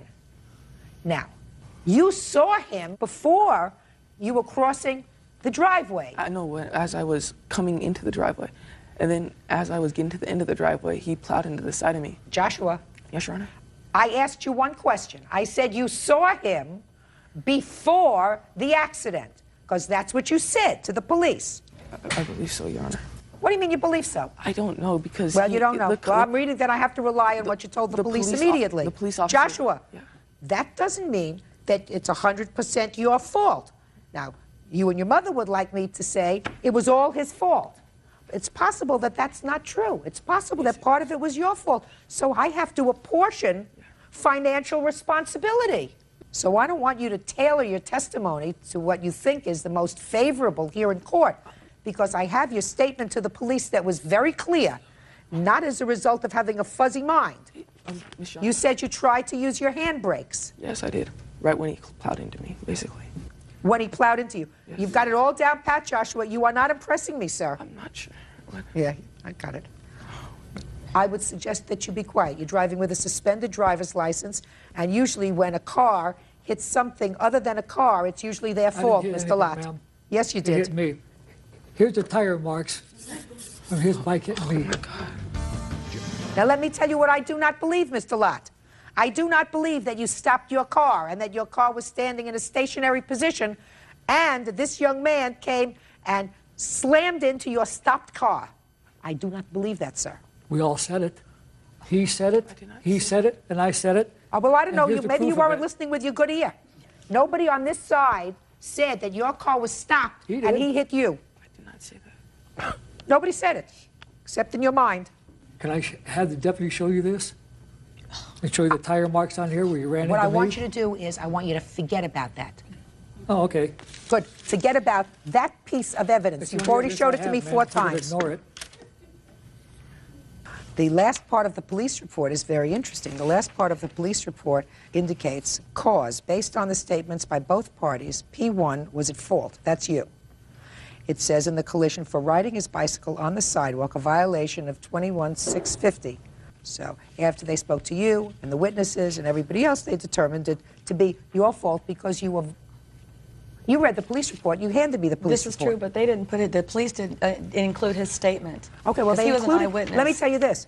They No, you included said he another had person's injury? statement. Mr. Lott, be quiet.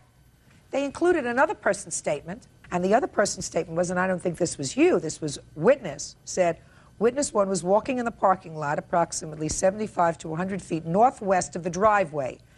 He saw your son riding his bicycle northbound on the west sidewalk. As your son began to cross the driveway, he saw the defendant begin to turn into the driveway, and he saw your son run into his car. How could he see that if he was riding across the driveway? Listen to me. That's That's the witness's statement. Right, but it's conflicting, Your Honor. Listen It's to me. accurate. At the end of all of the people that they spoke to, and I heard him, they said your son was doing the wrong thing. And I'm not suggesting to you that Mr. Lott was not partially at fault. You would like me to believe that he was entirely at fault and fully responsible for what you claim is $5,000 damage. And I'm saying to you is, I believe that there is contributory negligence on your son's part. And if you don't think so, I can't do anything. The police concluded it was all his fault. Now, when did you contact an attorney? I think it was within the week after Josh. Within 1 week? It may have been the following day, but I believe it was within the week. I can't One give you a day date. or 1 week. You contacted the law firm of Gerald. That's correct. Did Mr. refer you to the chiropractor? He asked me if Joshua were sore. I didn't Yes, ask you that's that correct. question. I asked you whether Mr. referred you to the chiropractor. Yes, Your Honor. And how often did Mr. suggest you go to the chiropractor? I'm not sure. They spoke to me as long as he needed to. That's not what I asked you. I'm 10 steps ahead of you, madam. You may not get it, but believe me, I'm 10 steps ahead of you. I know the legal game. That's why I'm asking all these questions. Now, after he determined that he wasn't going to take your case, did you ever go to his chiropractor again? No. The answer is yes or no. The answer is no. And that is despite the fact that Joshua tells me that he still has some discomfort in his back, right? That's correct. But you stopped going to the chiropractor. You have health insurance? Yes, we do, Your Honor. What kind of health insurance do you have? At this time, it's Blue Cross. Did Blue Cross and Blue Shield pick up the chiropractic care? We didn't have them at the time. We had Maxi Care. Yes. And I don't know. What do you mean you don't know? If you went to a chiropractor, if you went to I a don't know if doctor... the attorney was billed or if Maxi Care was billed. I don't know. So that you had no out-of-pocket expenses. Is that right? That's correct. Okay. When you drive a car, you're supposed to have eyes all around you, because you never know when a child is going to come out, Mr. Lott, that you don't expect. A dog will come running across. You're driving a vehicle that weighs 3,000 pounds, and you have to have eyes all over. Now, you saw him, so you should have been much more careful than you were. Maybe you thought you could make it. I don't know what the answer is, but you should have been much more careful. That does not absolve Joshua of his responsibility. Joshua was riding his bike where he shouldn't have been. He was riding much too fast, so he is partially responsible for getting hurt. Now, parents have no out-of-pocket expenses because all of these expenses were absorbed by an attorney. Going to the chiropractor, in all probability, was designed to do nothing more than to facilitate a lawsuit, which turned out to be nothing because there was no insurance, which is why we're here. Now, I think, Mr. Lott, you are partially responsible for his pain and suffering that he suffered, and clearly he was beat up and he was banged up, certainly not to the tune of $5,000. The bicycle suffered a certain amount of damage. That was a couple of $100, and I'm sure that Joshua had a certain amount of discomfort for a while. Is that right, young man? I still do, Your Honor. You still do? Yes. Should have been more careful. Yes, Your Honor. Judgment for the plaintiff in the amount of $500. That's all. Parties are excused. You may versus Hogan. Parties have been sworn in, Judge. You may be seated. Gentlemen, have seats, please. Mr. Sconce, according to your complaint, you and the defendant were engaged to be married. You purchased a wedding ring and engagement set for her. You purchased it from her father. Yes. You paid how much for it? $2,500 cash. Who is this? That's my father. Is that correct? No, ma'am. Step up. Your last name is Hogan? Yes, ma'am. Did he purchase a wedding set from you? Yes, he did. For how much? $2,000. Okay. Where did you get the wedding set from? They were from my ex-wife. Now, the engagement and the wedding was called off, Yes. and since you say you took this wedding set to have it appraised, and it was appraised at $4,000, you want $4,000. Between $4,000 and $4,500, yes. So you want between $4,000 and And $4,500. I do have the paperwork for that, too. I don't care about the paper. Okay. You don't get the appraised value of it, sir. For insurance and stuff, you did. You don't get the appraised value of it, sir. Okay. You get what you paid for it if she, as she says, she sold it because she needed the cash. I don't know if I believe that, but that's what she says. I'll get to you in a minute. So I don't care what it was appraised at. You spent $2,000 for it unless you can establish to me that you spent $2,500. I have a check, the canceled check, showing what it was written for and the amount. Let me see. But it's not made out to him, it's made out to cash, because that's what he deals in. Okay.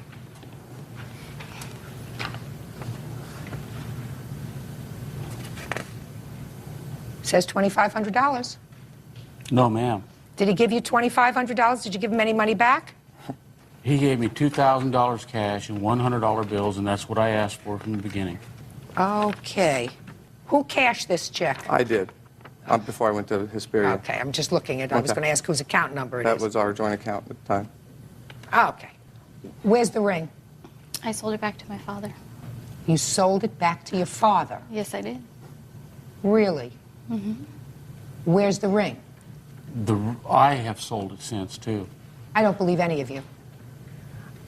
I mean, I don't believe you. You want the value of the ring. I don't believe you that it was $2,500. I believe it was $2,000. I believe you cashed your own check and gave him $2,000. Okay. When you said you sold it, and you left out that you sold it back to your father. Yes, I did. How long had you had this ring, by the way, this ring set? A year. And when did your daughter sell it back to you? She sold it back to me probably 3 weeks after they split up. Mm-hmm. And how much after that did you sell it to somebody? To somebody else, $800. How much after that did you sell it to somebody else? $800. How much after that did you sell it? Excuse me. Oh, How long after that? I'm sorry, Your Honor. Did you sell it to somebody else? A month. Who did you sell it to? Don't know the person's name. See how I don't believe you? Doesn't make any difference for the purposes of his lawsuit. He gets $2,000 back because he had no basis to sell his ring. So that takes care of your case. Nice and easy. Now let's get to your counterclaim. Let me hear. Okay, after we split up, he continued to use my credit cards. I found out he had been hiding bills from me. I found out that he had been using that. He forged my name on several documents. One thing at a time. Okay. You had credit cards that you let him use while you were together? No. He never had permission to use it, but he was hiding the statements from me and Show paying me. the checks. Show me. Here. I have the statements here with all the U-Haul charges on there. And I've got proof that she got the credits back right here. It's an account history of our joint storage room, and it has the dates. It has never the been dates of credited February. back. She didn't leave until the end of March. So I don't know what you're talking about. First thing, you say U-Haul it? What is it? U-Haul is like company. a storage center. It's a moving center. Okay. Did you have property in storage? No. not anymore. She doesn't. No, I never had anything. You're lying. Everything I You're had was lying. closed. Don't speak to her. I never had anything in storage. Let me see what you have. I have the credit card statements, and I also have where he forged my signature on his storage unit with my credit card number because I had paid for a moving van when we lost our house for our apartment. I didn't forge any signatures. She put this credit card on as a joint storage room. I have the dates. We were still together when this was started.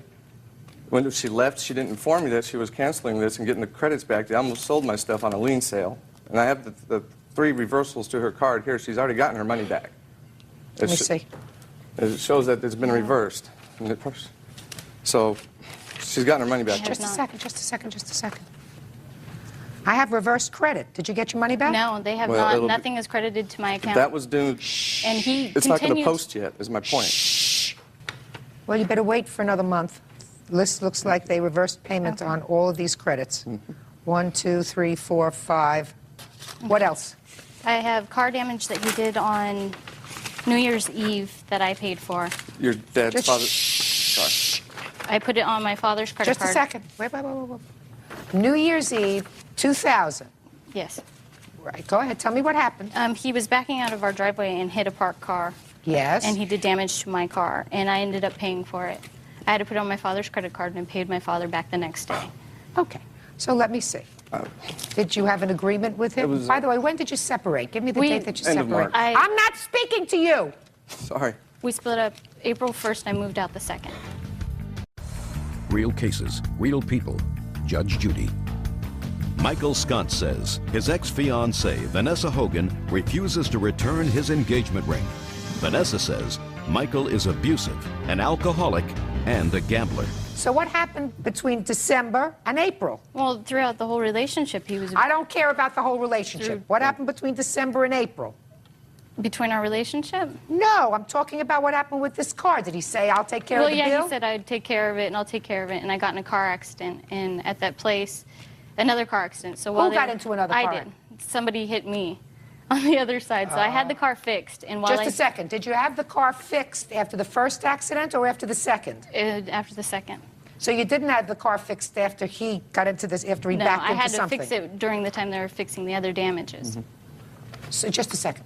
So what are you showing me? That's the damages that he did. How do I know that? Repairs, 338.27. And there's the pictures. Your Honor, if I might. Just a second. There is no way that this car was fixed for $338 That if he was the backed price. into something. $338? That's a $2,000 job if I That ever is saw not. one. That is one door. That $338? Well, then I got ripped off. No, you didn't get ripped off. got a good deal. That would be a bargain to fix this for $338. Well, then I got a good deal. All right, what else? Come on. I have Let's the go. lease that I had to continue paying for after he moved out, and he's listed as an occupant on there. Just a second. You moved out. I moved out. Just a minute. You moved out. Right, but I was still financially responsible for it because my name was listed on there. But he So was why listed- didn't you take care of it before you moved out? We tried to make it civil, and he said he was going to pay for it, and he didn't. Just a second. You moved out on April 1st. Yes. Why? Because he has a gambling problem. He's abusive. He does drugs. Right. Excuse? Shh. Hey. He had no job. Yes. He lost his house. So why didn't you stay in the apartment and tell him to Because move? he knew where it was, and he had threatened to kill me. So that's why I got the restraining order. Where are you living now? I'm living in Las Vegas with some other people across town, and I'm still paying for the apartment. Is he living there? No. So? Neither He's of you listed living on the there. lease. What? But he's listed on the lease as an occupant. He's the occupant. You're the lessee. Okay. So? Okay. You moved out. You have to take care of your business. Okay. What else? Airline tickets that we put on our honeymoon that I don't know if he used the tickets or not, but they were e-tickets. They're non-transfundable, non-refundable. Okay. Honeymoon tickets. Where were you supposed to go on your honeymoon? Minnesota to visit his dying uncle. And you had 2 tickets? That's so honeymoon. Minnesota. Yes. Did you go and visit your uncle in Minnesota? No, my nephew passed away in Missouri during that time. Oh, okay. And I was there. All right. Is that where you were supposed to go on after you got married to Minnesota? Yes, we were. What happened to those tickets? I have no idea. How much were the cost of both of those tickets? $397.90. Who paid for them? Apparently, Vanessa Hogan did. 'Cause Okay. This was left in our bill box. So apparently she paid for them. Yeah, it was under her name and everything. Okay, so you're responsible for half of that, right? Yes. If I didn't end the marriage, sure.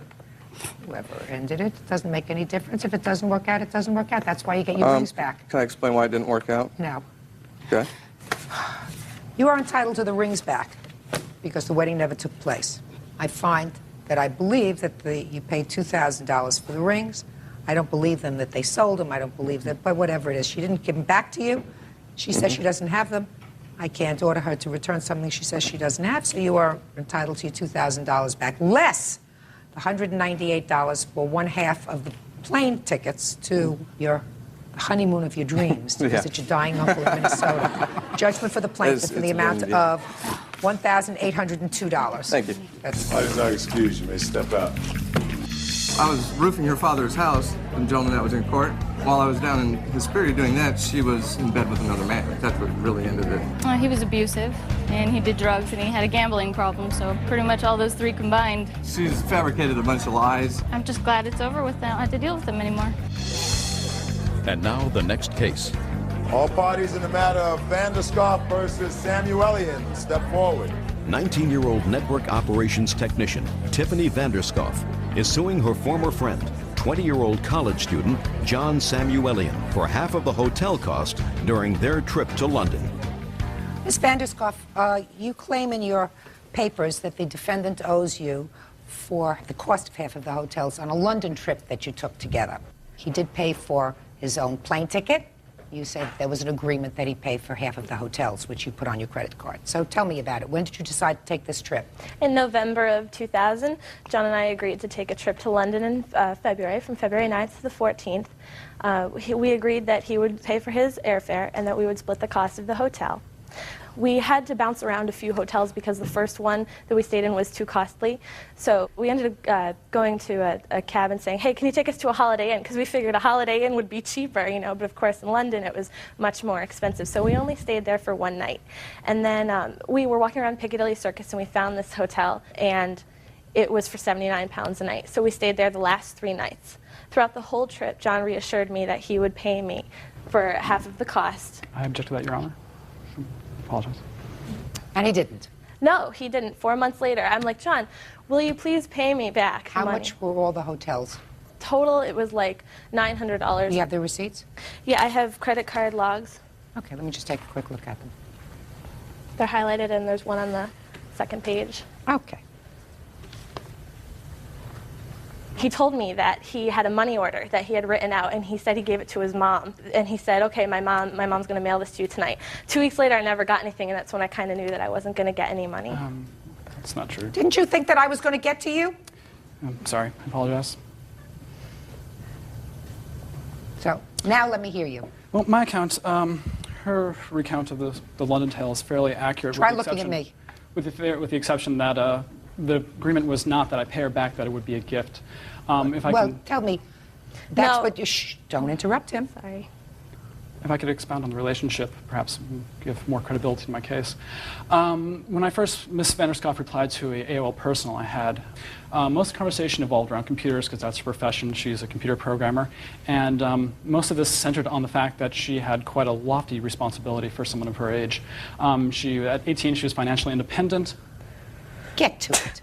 Get to the point. Okay.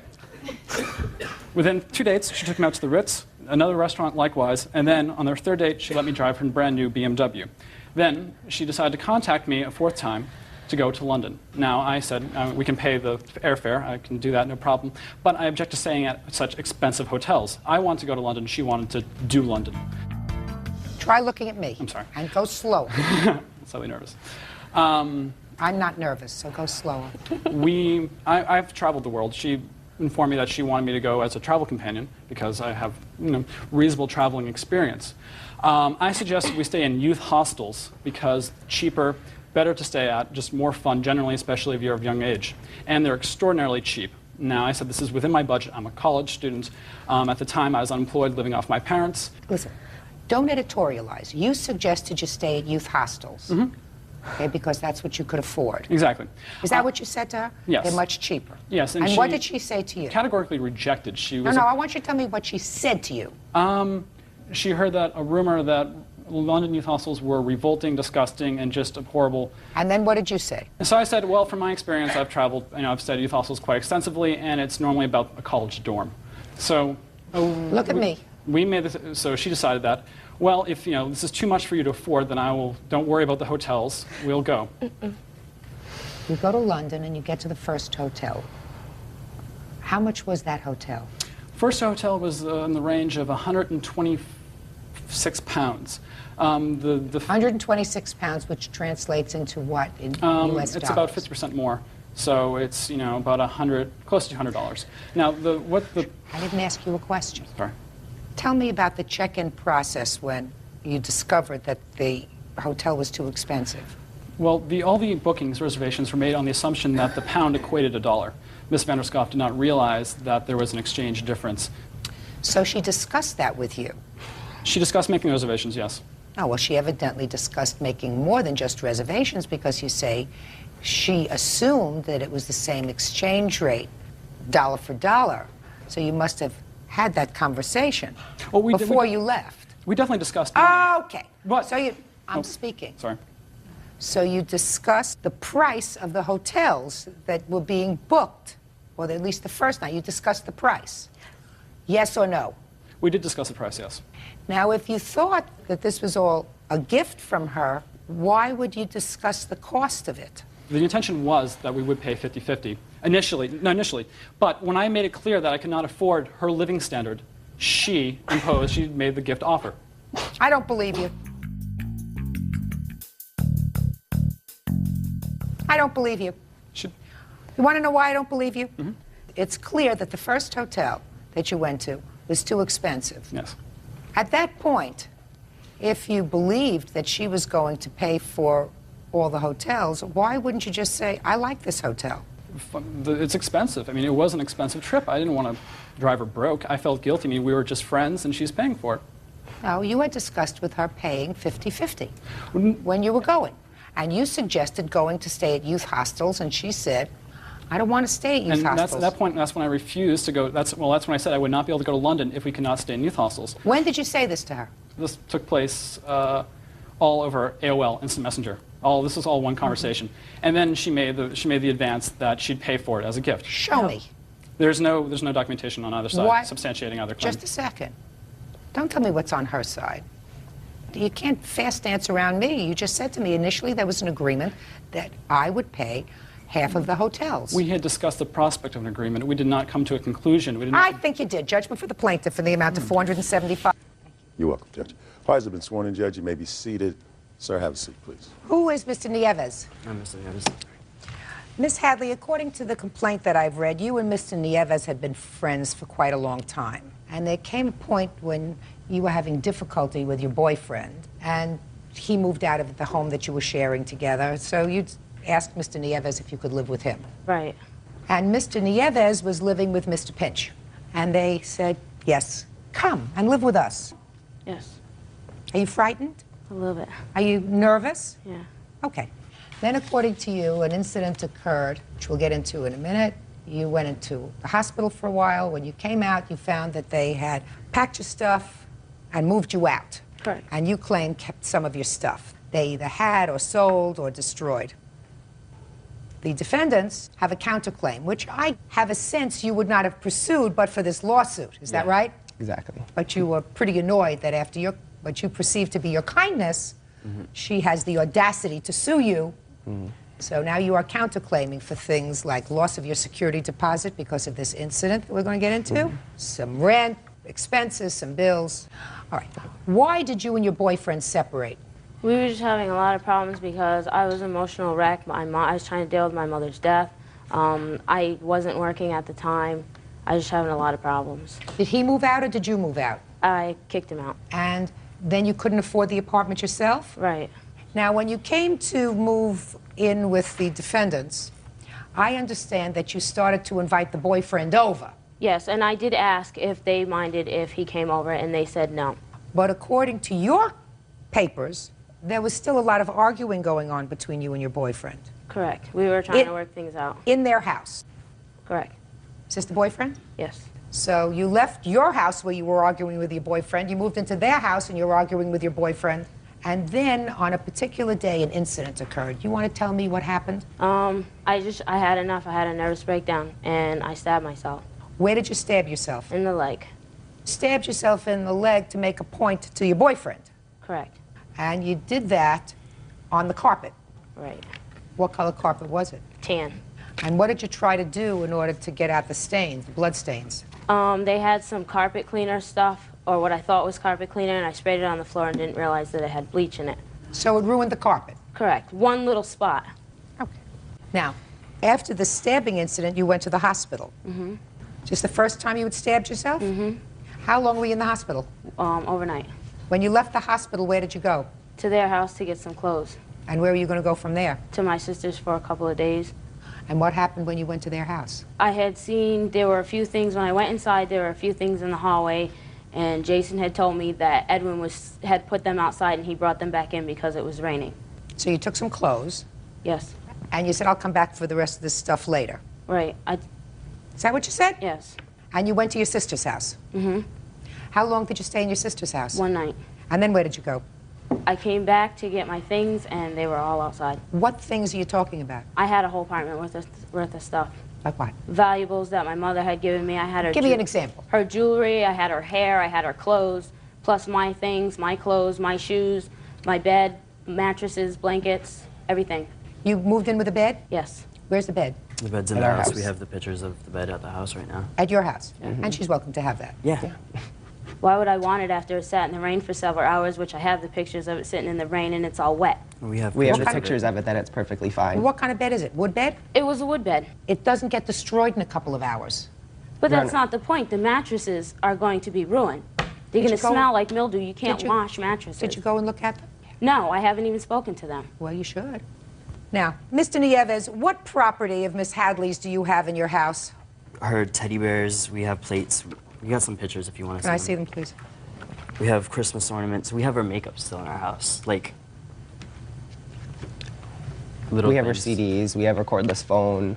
We have her curtains. Curling iron, hair dryer. Where's the list? Yeah, this is a list of everything that we have. Okay, can I see it, please? Now, there were some items that you say you did give to Salvation Army or? Right. After we put the stuff outside, it had started to rain, and she came with a truck to pick it up and didn't take any of the stuff that was outside. It was ruined. It was not ruined. It started to rain maybe 5 minutes, 10 minutes, and then we brought it back inside. And it was inside plastic bags, inside boxes, and it was fine. We put it downstairs in the basement, and then for 2.5 months, we tried to contact her. I'm going to interrupt.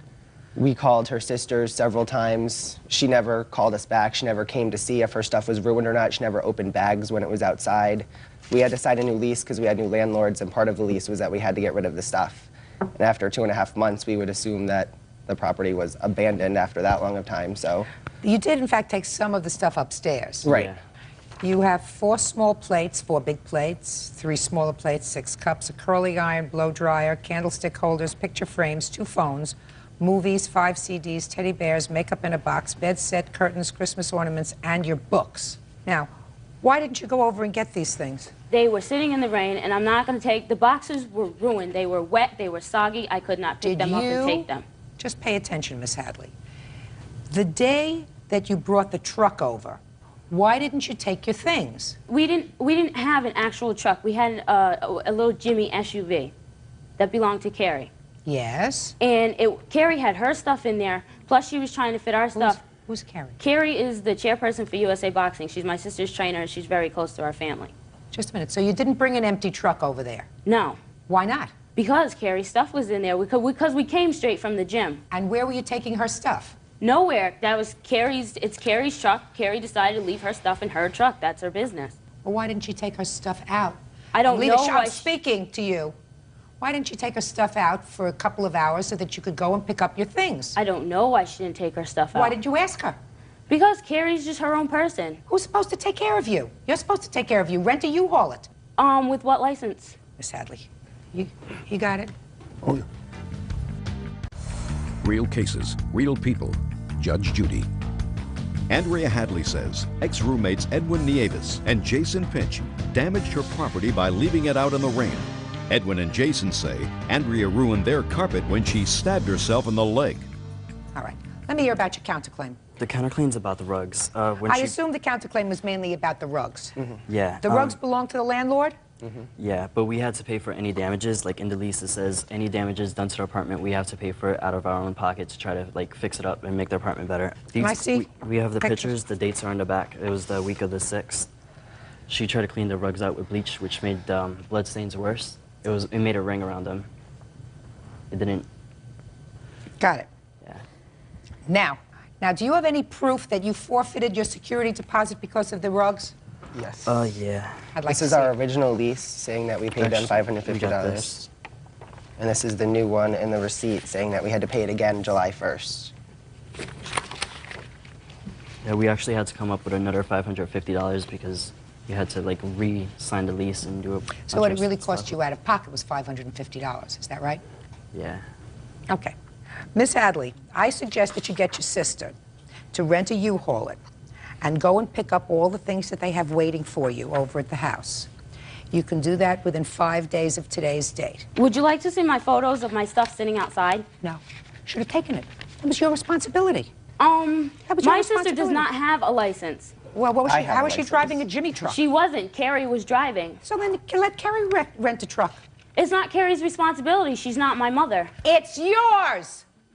It's your responsibility. I don't care how you do it. It's not their responsibility. They're not your mother either. We told them that we would be there at 8 o'clock. We were there at 8:02, and my things were sitting outside and had been sitting outside for several hours. And you can see it right in the pictures. You can see the rain that has been soaked into the boxes and so forth. That's because, Your Honor, when she came home from the hospital and 2 boxes were packed, she went ballistic because we had packed up the stuff and threatened to burn our house down, break our stuff, and said she was going to break into the house and break it.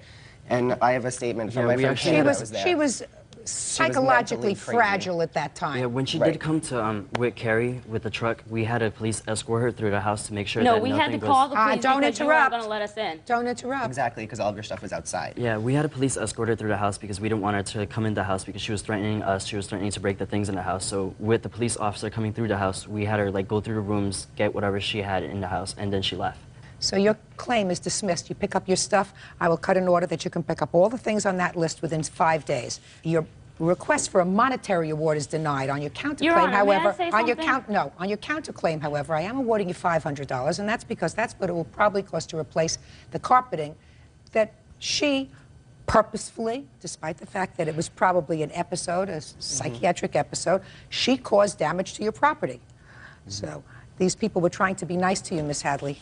That's what they were trying to do. No, You don't actually, sue they people. weren't. You don't sue people because they're trying to be I'm nice not trying to you. to That's sue all. them because of I want their That's money. all. I'm suing them because of the emotional. You may step out. What they did was wrong. There was blood stains on the carpet. She wasn't apologetic for anything. If somebody's your friend, you don't tell them to move in and then you throw them out. I let her come in, I let her stay there, and like she took advantage of that. And now the next case. All parties in the matter of Sponsel versus Wilson. Step forward, please. 22-year-old student Kimberly Sponsel is suing 23-year-old restaurant hostess Rachel Wilson for a cracked windshield.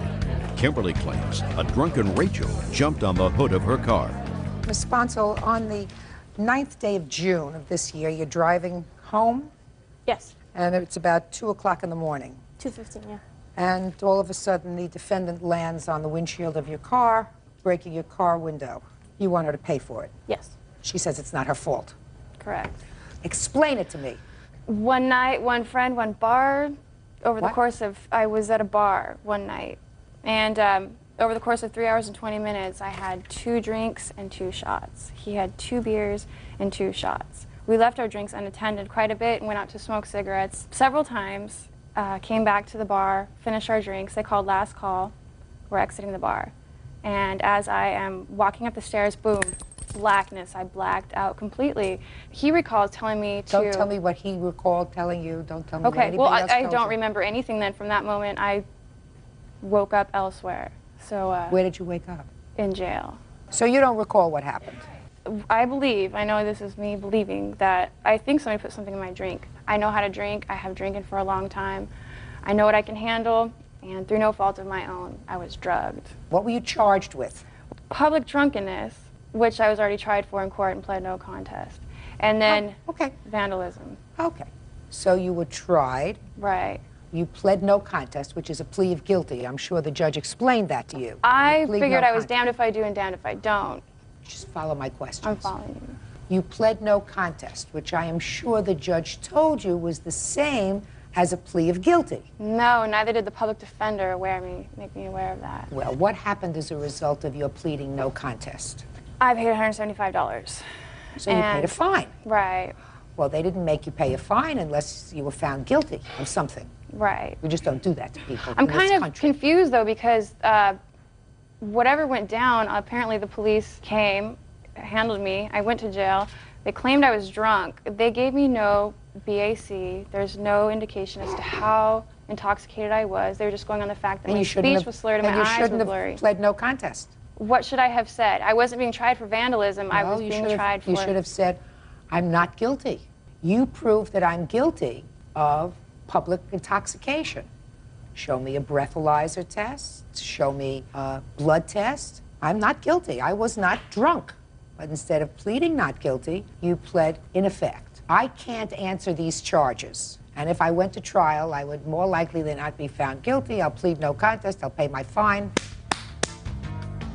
Now describe to me what happened at 2:15 in the morning as you're driving home. I turned onto a street which had freeway access, and I saw the defendant in the middle of the road, and she was cursing and staggering her out. She looked obviously intoxicated to me, but... Was she with anyone? No, she was by herself. In the She middle was of in the the road. middle of the road? In the middle of the road. So what did you do? I was stopped, and I was kind of just watching her because I couldn't move. And then as traffic started moving, she came closer to my car. So I was kind of edging forward at the time because I didn't know what she was going to do. And then it became clear that she was going to try to pass in front of my car, so I stopped. And then she just suddenly jumped on the hood of my car and kind of crawled up to the windshield and started banging on the windshield. And she was sitting on the windshield. I was kind of scared. And within seconds, a police officer pulled her off the car, and I have the police report. Can I see it, please? And I have pictures of the damage. Like to see the pictures, like to see the police report.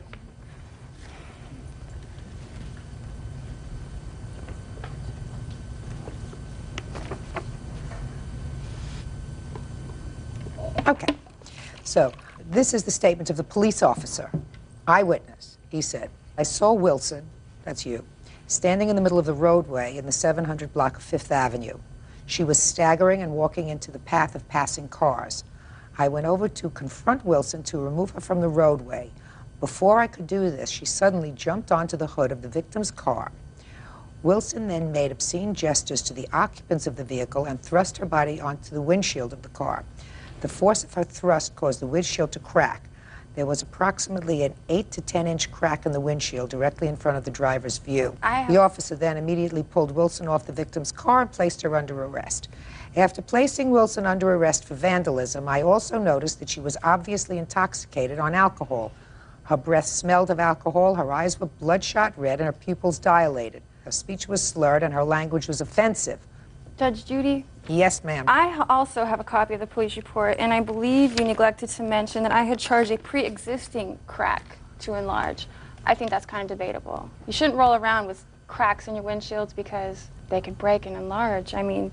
Oh, that's true. Right. So, I mean, who's to say... But, Miss Wilson. Yes, ma'am. But for your actions that day, the windshield might have stayed with a slight crack in it for a month, a year, 2 years. But for your actions that day, the windshield would not have cracked the way it did, even if I believe you that the windshield had a prior crack. You are responsible for what you do. You are responsible, Miss Wilson, even if I believed you that you only had a couple of beers and a couple of shots, and maybe somebody, because you left your drinks unattended, drugged them. Because that's your defense. Well, that's not her fault. That's your fault. It's my fault for going out and having somebody drug me. No, it's your fault. Have you ever heard of drinks being drugged? Right. Have you ever heard? No. Listen to me. Have you ever heard of drinks being drugged? I guess I've heard of it. I don't really go out with that in my mind. Well, you should go out with that in your mind. Well, shouldn't she drive around being weary of people jumping on her car and breaking her windshield? It's the same kind of philosophy. Can I see an estimate, please? Can I see an estimate, please? I'm not going to dignify that stupidity with an answer. It's the same kind of thing. It's the same kind of thing. I don't go out with that It's raining people. What? in my mind. It's raining people. Yeah.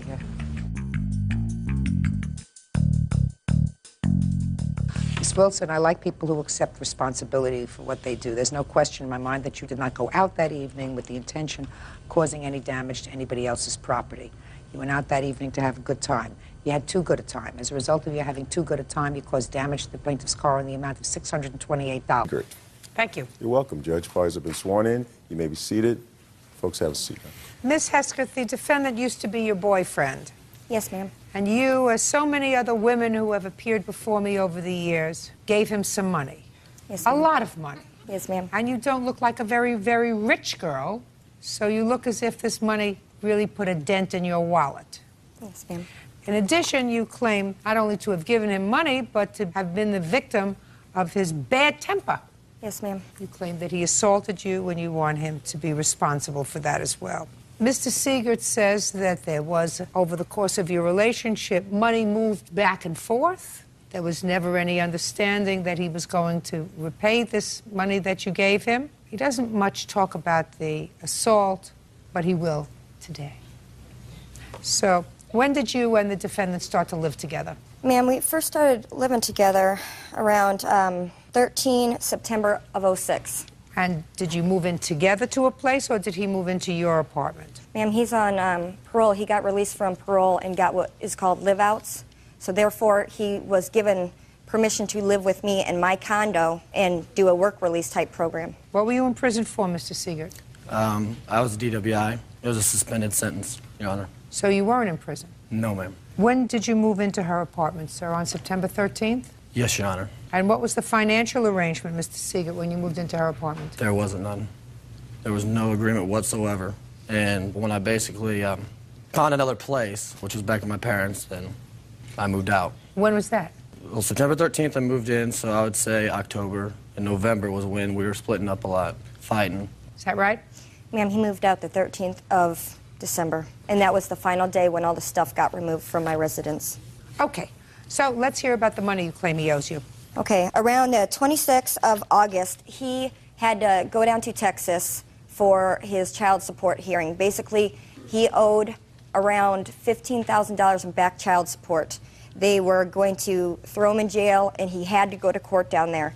He stressed the importance of being able to see his daughter and have his daughter into his life, and really was upset and asked me for help.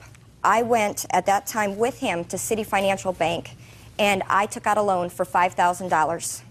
I then turned around and deposited that money into my account. I transferred $3,000 from savings to checkings on the 29th so I could write the check of check number 1222. For what? For his attorney, for the retainer. And how did you get the name of the attorney? He had provided the name of the attorney, ma'am. And how did you get the city and state of the attorney? He provided it, ma'am. And how did you get the amount that was owed the attorney? He provided it, ma'am. Did you speak to the attorney? Yes, ma'am. And you got the telephone number from? The defendant. Is that all correct? Yes, Your Honor. Okay. Now, when you sent this money down, what kind of discussion did you have with Mr. Siegert with regard to the money? Ma'am, he promised that he would pay me back on the monthly payments that were due, and he claimed that because this was a loan that you were going to be paying back. You didn't just take money out of your bank. And how much were the monthly payments? They were around $148 a month. That's a pretty exact number. Were they $148 a month? Yes, ma'am. Okay, fine. So that's the first amount of money. What else? The other amounts that I helped him out with was basically the rent, which we had the agreement. Forget rent. If you didn't pay the rent the first month, you should have kicked him out. Anything else? I don't believe so. Now you want to tell me about when this assault allegedly took place? Yes, ma'am. The assault happened on 31 December at around 12:30 in the morning. The defendant came over. He had still had house keys since he had previously moved out on the 13th. He came in. He was drunk at the time, came into my bedroom, was trying to talk to me while he was drunk.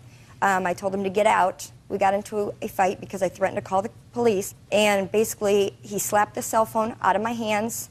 He grabbed me. I was on the chair, and he pinned me down. He had one hand over my nose and one over my mouth, and he says, "How does it feel knowing that I've got your life in my hands?"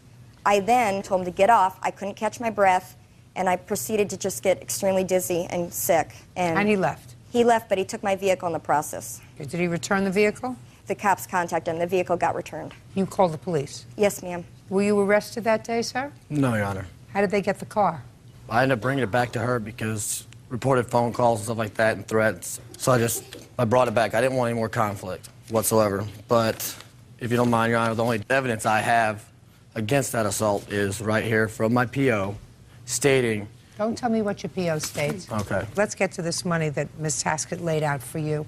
$3,000 you acknowledge she gave towards your attorney. Yes, Your Honor. Now, is this a retainer for an attorney, or was this to pay your child support? An attorney. An attorney for what? For child support, I was fighting for custody and to take care of the back child support. Why were you fighting for custody? Well, I wanted to get my rights back. What rights? The standard visitation rights. So, well, there's a difference between custody and visitation. So what were you fighting for? Just my visitation. And to get back child support readjusted. Well, did you get the back child support readjusted? Yes, I did, Your Honor. To what? It is down to about $7,000.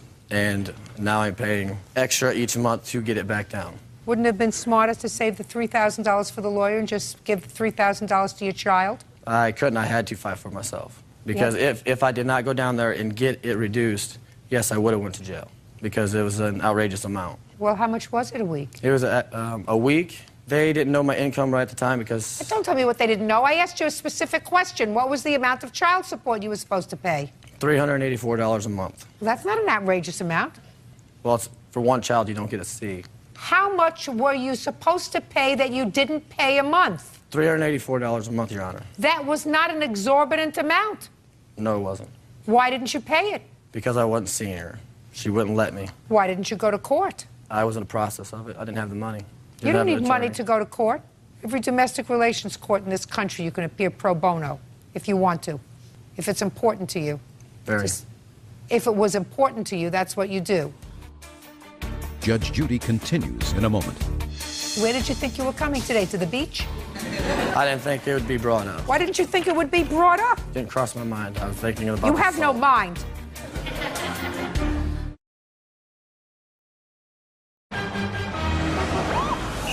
Real cases, real people. Judge Judy. Erica Heskett says ex-boyfriend Joseph Siegert owes for loans and an assault. In any event, why should Miss Haskett pay this $3,000 for a lawyer that you needed to keep you out of jail because you didn't pay child support? Because I actually had an agreement with my attorney on payment plans. So why didn't you pay her? She has to pay $148 a month. How much were you supposed? If you were supposed to pay your lawyer a payment plan, how much were you supposed to pay your lawyer a month? It was going to be $100 a week. $100 a week, which is $400 a month. Yes. Well, this was only $148 a month. Why didn't you pay her? She was paid, Your Honor. How? By cash, No, that's not what you say here. I have your answer. And when you had time to write this answer, you had time to reflect. So don't give me a lot of baloney. The only thing that you say here is that you gave her a $2,800 settlement check. It's the only thing that you say that you gave her. Am I correct? That's what you say here. And you say there was money back and forth. But as far as this $3,000 is concerned, what you say, Mr. Siegert, is she took it upon herself to pay the lawyer. I never asked her. She did. That's exactly how it went. She was being... Who are you? I'm his mother. I would suggest you be quiet. So far, you haven't done a good job. But, Your Honor, I... Got it? Yeah. And I would keep the relationship to myself, especially today. Your Honor, I did not ask her to go get the $3,000. What I'm asking you, sir, is if you had an arrangement with the lawyer to give him $100 a week, yes, which is $400 a month, and she laid it out, why didn't you give her the $400 a month until the $3,000 was paid off? It was paid off, Your Honor. Tell me how. That's what I'm By listening. a settlement check. I was getting at it. Well, then I get got there. it. I received it in January 7th. Settlement check for what? I was fired for wrongful reasons. Did you receive that $2,800 No, ma'am. check? No, ma'am. Show me proof. I have no proof, Your Honor, due to the fact that she entered my house a while back and took all my receipts and contracts and Mr. everything Siegert, for that. Mr. Siegert, I believe you this much, sir, believe because that. all you have to do is call whoever sent you the settlement check. Get a copy of it, because if she endorsed it, they would have gotten it back, right? I have a copy of... Show me. ...of the settlement at my house. Just a second. You have a copy of the settlement at your house. Where did you think you were coming today? To the beach? I didn't think it would be brought up. Well, of course it would be brought up, sir. That's what you wrote in your answer. Why didn't you think it would be brought up? Didn't cross my mind. I was thinking about You the have no assault. mind. You owe her the $3,000. Now, let's hear your version of the events of the 31st of December when you entered her home. I don't recollect hardly anything whatsoever Why? because I don't drink. I don't drive. Well, you did drive because you just told me that you returned her car to her, so you clearly drove. Well, not personally. What do you mean not personally? Well, because I was paying for a vehicle that I could not drive yet. Look at you. I want you to look at your mother's face. Your mother is looking at you and saying, I really wish I wasn't here. Why That didn't makes I two of send us, Your somebody else? You have other children? Yes. You have older children? Yes. Why didn't I send one of the older kids with him? Why am I subjecting myself to sitting here and having a television camera on me, listening to this child that I reared? Listen, tell me about the 31st of December. 31st of December. Yes, she did call and report that I did assault her. As I know. want you to tell me not what she did. Your Honor, I honestly don't know what I did exactly on the 31st, but I know what Because she you were said what? I didn't do. What's that? Because you were drinking? No, Your Honor. Well, if you don't know what you were doing on the 31st of December, either you were drinking or drugging or something. Either I was working or sleeping. That was my life, Your Honor. I was on parole. That's what my life is now. I don't do anything that she says I do. Drink, drive, commit crimes, all that stuff. I've made my mistake, and I pay for it. Not yet. Obviously. How many grandchildren does your mother have? She has one, Your Honor. Does she see that one grandchild? Sorry, I apologize. She has three. One from me and two from my sister. You don't have to bend down. We can hear you. Does she see the grandchild that is your child? No. Is that her choice, your choice, or the child's choice?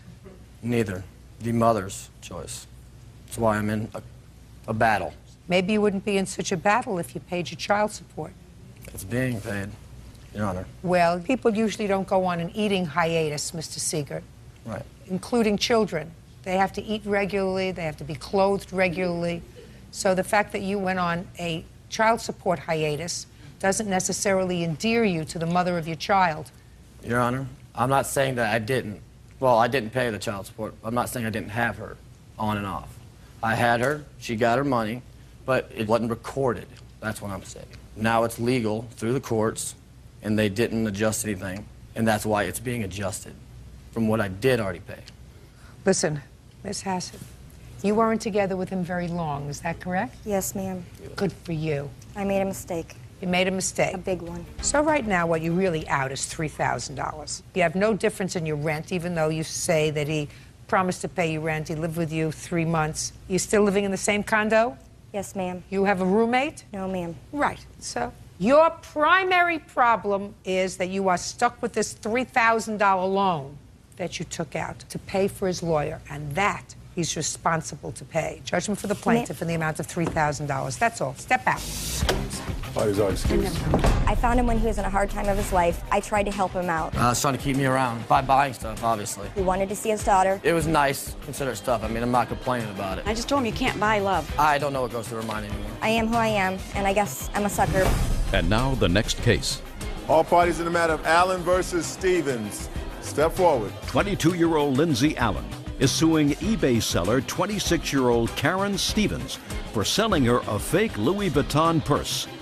Karen insists the purse is real. Miss Allen, you purchased what you believe to be an authentic designer bag on the internet from the defendant. I think you paid $250 for it. When it arrived, it was your belief that it was a fake. Yes.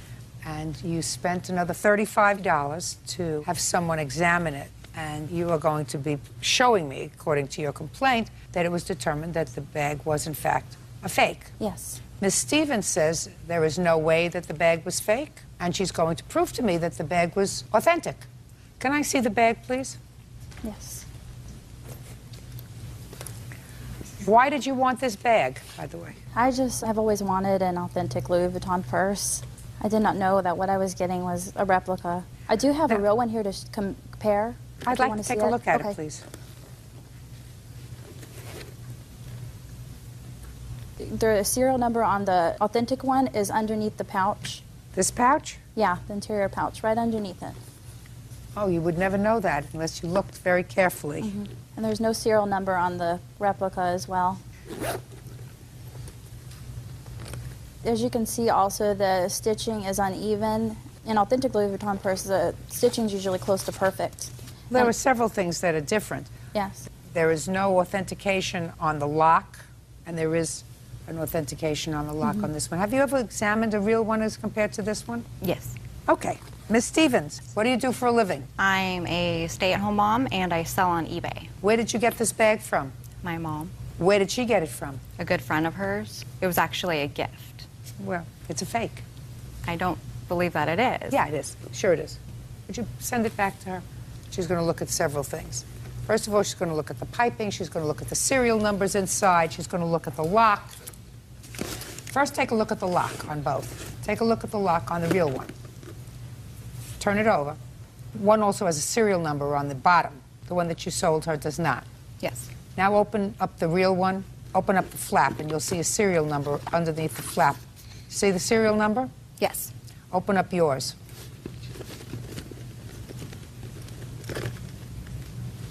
See a serial number? No, I do not. Got it? Yes, I do. Okay. You look like a very nice lady. She wants her money back. When did she call you and tell you that she wanted her money back? She emailed me after receiving the purse saying that it was fake, and I said that I didn't believe that it was. And if she did believe that it was fake, I sent 7 different very detailed pictures to her of the purse that show the stitching. If she had any idea that it wasn't authentic or thought that it wasn't, I sent extra pictures. Listen to me. You sent her the pictures for her to try to prove that it was a real purse. Exactly. But it's not. But why did she not argue that if she thought that it was? Because I'm not a cheater or a stealer. Now, I understand that, but she wanted her money back. And if you had said, listen, if you're dissatisfied with the purse, I'll give you your money back, we wouldn't be here today. But in order for her to prove to you that it was fake, she took it to somebody to authenticate it. Do you have the report? Can I see it, please? Yes. Okay. You want to sell things? That's what happens. I mean, if you don't know that something is authentic and you advertise it as a Louis Vuitton bag, you're advertising it as an authentic Louis Vuitton bag. Yes. Turns out that it is not an authentic Louis Vuitton bag. I can see that. I've shown you some examples of where you can look and see it. I don't think you're a dishonest lady. I think you thought perhaps she was mistaken. Maybe you thought she was trying to scam you and would send you back a different bag, which is what you say in your answer. In the meantime, the big bag goes back to the plaintiff. The little bag stays with the defendant, and she gets her money back, plus the cost of the expert, $285. Thank you very much. You're two nice ladies. One on the calendar in the matter of Woodard versus Davis. Thank you. Parties have been sworn in. Judge, you may be seated. Folks, have seats, please. Mr. Woodard, according to your complaint, you and the defendant were friends, and you made her a series of loans. Friendship was over. You want your money, right? I wouldn't say the friendship was over, but Are you still friends? as far as I'm concerned, we're still friends. Well, do you still see each other? No. When did you become friends? I met the defendant about 2 years ago at a restaurant where I frequented. And you worked there? Yes, I do, ma'am. When did she first approach you for the first loan? Around July. Had you seen her outside of the restaurant where she worked? Up until that point? Yes. No. So she first asked you for money when she was just somebody who took care of your order and you would talk? Yes. Okay. What did she ask you for money for? Well, she asked me money originally for $500 to help catch up on some of her bills and car payment. Did you give her the money? Not at that time, no. When did you give her the money? First part of August. Tell me about how that happened, sir. She asked you for money. She's serving you with tuna fish on toast. And she says, I need $500. Is that how it happened? No, that was the case.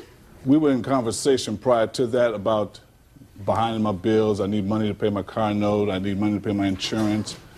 And she asked me, and I was reluctant at first because I really didn't know her that well, and I just knew her from being a waitress.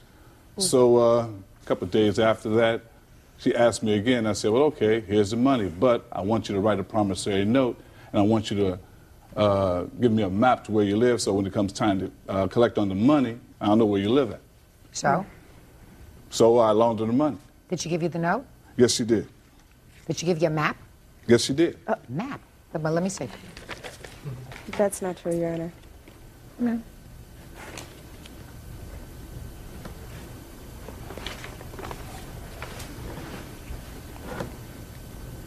Well, according to this napkin, sir, she said you gave her $250, not $500, right? That's what this says, $250. Yes. I gave her $260, the IOU. What my way I looked at it and read it, looked like a 6 to me, but you say it's a 5, I'll take your word for it being a 5. Okay. Show this to her, please.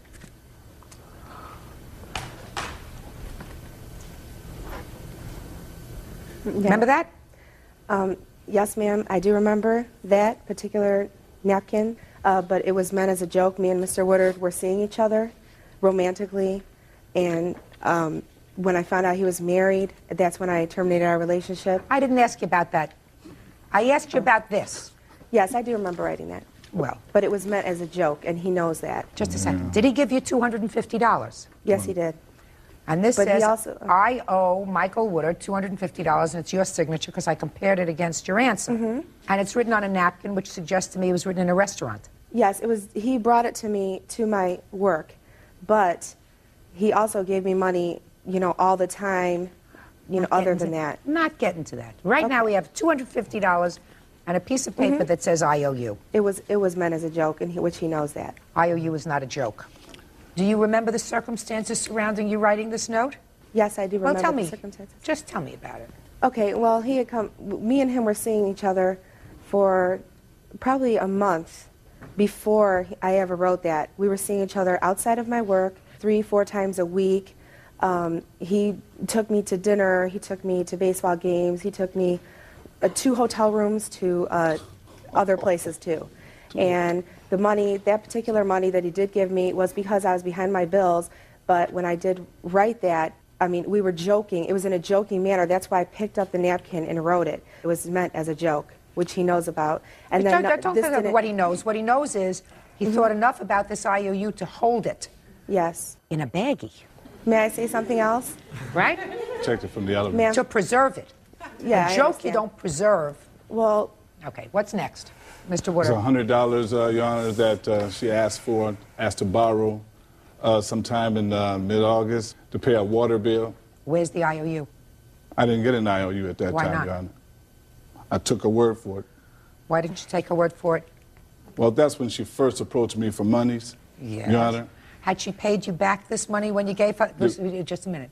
When she approached you for more money, she had not paid this original debt back. No. Did he give you $100 for your water bill? He gave me $100, yes, but he also gave me money all the time. I'm just talking about for the water bill. Yes, he did. And tell me how that came about. Did you tell him that you didn't have money for your water bill? I didn't actually, I probably did tell him what the money was for, but he never said, well, this is a loan, here's $100, I want it back. He never said anything like that. He gave me money on a day-to-day basis. Well, why did you take his money? Because we were seeing each other. So? And because he wanted to help me. He's met my children, he's had a relationship with my children. We were not just friends, we had an intimate relationship. But you started taking money from him right away. That's not smart. Well, he was trying to take things from me, I feel. Like what?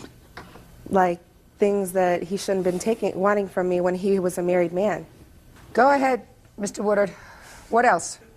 Sometime in October, Your Honor, she was trying to seek better employment, and she needed a business-type suit, a business-type garb, in order to take this interview. So at that time, I agreed to loan her the money to get this business suit. Did you take her shopping? Take her shopping? Did you Yes. go shopping with Yes. her? Yes, and I did. She tried on a few things? Yes, she did. Did you tell her you liked one suit more than another? Yes, I did. Did you pick out a suit that you liked?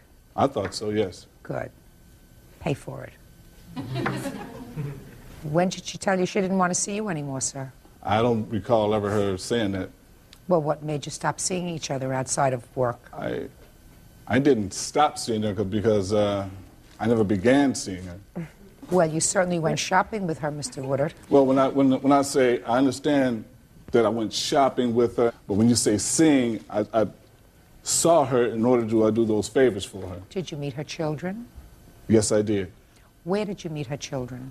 When I took them to go shopping, matter of fact. To go, was that on a different day that you took the children shopping than when you took her shopping? I didn't take the children shopping. I took her shopping to purchase this business-type suit. Did you ever see her children in her home? Yes, I did. How many times did you see her children in her home? Once, when she asked me to come over to sprinkle some cat litter down because her brother had changed the oil in her car. And how did she contact you? By cell phone.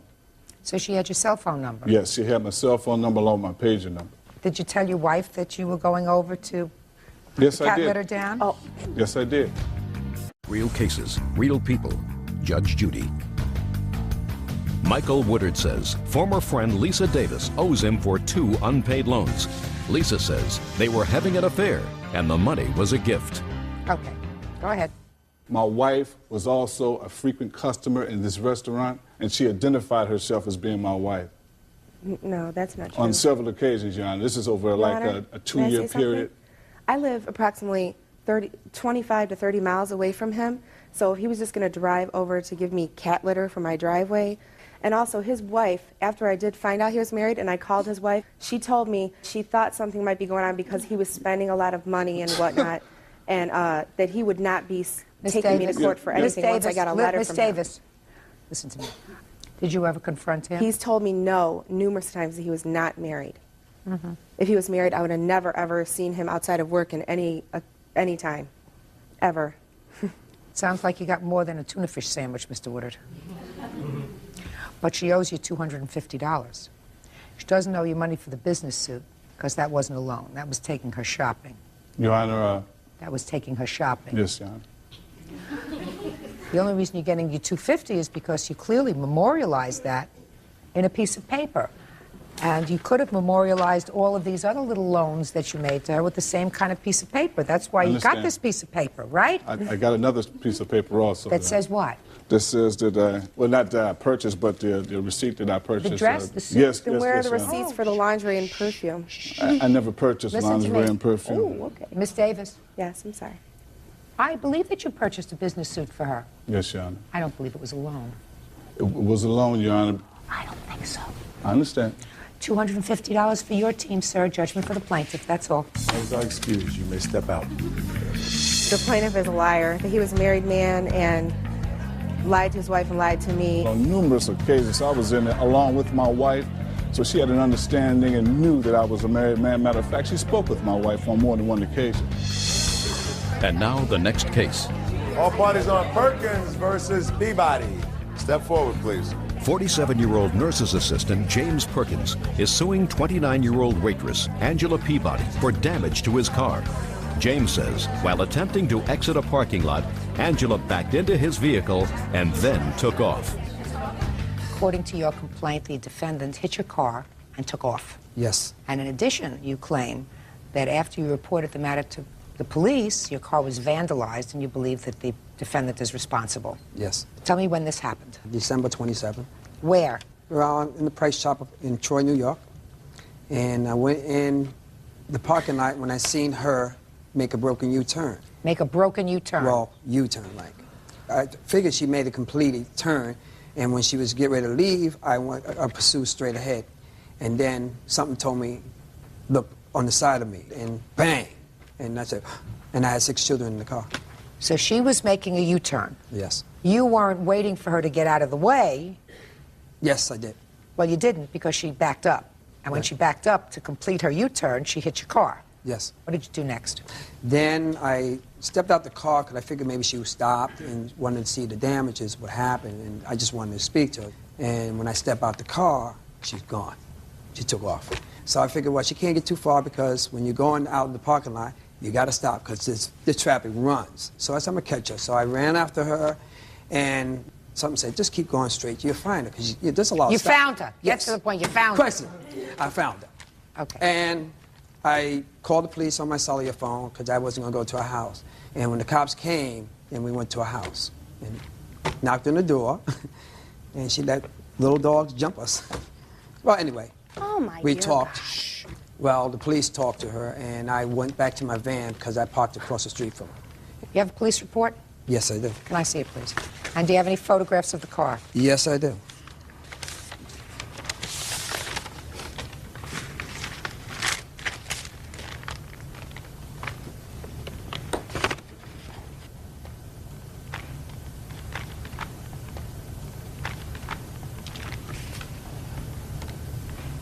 The officer writes she did not care about her one, if it was damaged or not, so she just drove away without reporting the accident. Because I tapped him. That's why I drove away. If I would have hit the man hard, I would have stopped. You tell me what happened. I was in Price Chopper. I ran in for a brief moment. I was parked in the fire lane. When I came out, there was a lot of people. You're not allowed to park in the fire lane. We're not allowed to park in the fire lane. Right. Exactly. You're not allowed. So I pulled up a little bit, and I went to go back up a little bit. I believe he came beside me. I don't know because I didn't see him. I backed up. I tapped somebody. I knew that I tapped somebody, and I didn't think there was any damage done, so I drove away. I drove right home. Even if you tap it with the back of your car, then you stop for a moment and you get out of the car. Or you stop just to check. Well, I just figured it was a tap, so I just drove away. That's what you wrote here. If I bumped him hard, hit him hard, I definitely wouldn't have got out because when it's my fault, it's my fault. Well, this was your fault. He didn't go to all this difficulty because he felt like picking on you that day. No, but I know that I didn't knock his bumper off. I know for a fact. You don't know for a fact. You would have known for a fact, madam, if you had gotten out of the car and looked. You didn't do that. You're liable. Period. Did you report it to your insurance? My father probably did. It's under my dad's name, so. So the answer is you don't know. Question, Your Honor. What? When I went to my insurance company, they said that she didn't have insurance. Really? Yes. My dad takes care of all that, so I believe I have car insurance. Do you have a policy to show me today? No. Let me see the estimates on the car, please. What makes you think that she vandalized your car? Well, I felt that when my insurance called me and told me she didn't have no insurance on her car, I was upset. So I was going to go to her house, but someone said no because it was a broken door. So anyway. Broken? You never even knocked on my door. My door never attacked you. Do me a favor. Do me a favor. Yeah. Say nothing to him. Anyway, so I said, well, if she's going to drive this car around without insurance, I'm going to call the cops. Next week after that, car insurance cards taken out of my car, thrown out. Why take insurance cards out of the car than stealing stuff in a van? Don't make no sense. Broke a mirror, which somebody going to rob your car, they're going to rob your car, not break So a other mirror. than the fact that you think she had a reason to reason vandalize your car, Well, the you don't reason have any because I proof. told... Oh, sorry. You don't have any proof that she actually did it. No, I don't. there are things here that have nothing to do with the bumper. Right. I just want to know what the cost of the bumper is. Can I speak and say why he's doing that? Yes. We have already been to small claims court in front of a mediator. He said he has a very good friend that does estimates for him. So he's just trying to get me for everything that's wrong with his van. I don't even know this man from anybody. I would never put my dogs on. I did nothing, anything. But I'm not. No, I you know did. you're not, but this is what he's trying to do. Oh, no, but he's not going to do that here. That's why I'm looking at it very carefully. There are some things here that have absolutely nothing to do with the bumper. It's the bumper in there too, Your Honor. This is not the great American giveaway. Just give me the figure for the bumper. The figure for the bumper is $837.49. Your expensive bumper. Takes 7 hours to paint a bumper? That's because his friend's doing it and he pocketed the insurance money already. Yeah, absolutely. That's what he told me Absolutely in the small claims court. He pocketed $300. This is not my friend. This is a body shop. Just a second. Did you get any money from your insurance? Yes, I did. How much did you get from your insurance? They take a $500 deductible, and I got He already said he banked it in mediator court. $337. So the difference is $500. Yes. Well, that's different. You were suing her for $2,000. Then you give me a bill for $2,100. Your out-of-pocket expense is going to be $500. Yes. That's much better. Now, I believe that Miss Peabody made a mistake in not stopping.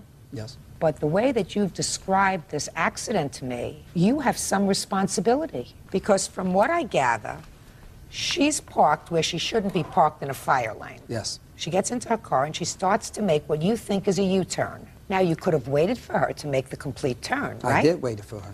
No, you didn't. You only let her make a partial turn. And then you figured you would scoot by, and if she had to back up again in order to complete the turn, you'd be gone. No, I wouldn't do that. Well, then you just should have waited for her. I did wait for her. You didn't wait for her. That's what I Mr. did. Perkins, how could you have, if you waited for her, she wouldn't have hit your car. You didn't wait. You didn't wait. If you had waited, sir, then she wouldn't have hit your car. So I think that you're a little bit responsible. I certainly hope you're going to get your bumper fixed. Oh, definitely. Good. You may have to put in $100 yourself. That's okay. Good. Judgment for the plaintiff in the amount of $400. That's all. Parties are excused. You may step out. Versus Mosley. Parties have been sworn in, Judge. You may be seated. Young folks, have a seat, please. The mothers were not at this birthday party, is that right? That's correct. But from what I read, and I will speak to the children who were involved, you are suing Miss Mosley because, according to your complaint, the actions of her son caused your daughter to break her foot. That's correct. And you are suing her for $5,000 for sordid medical bills and, I assume, some part of that for pain and suffering. Is that right? correct. Well, I have to figure out what happened. So I'd like the two of you to have a seat, please, while I speak to the children.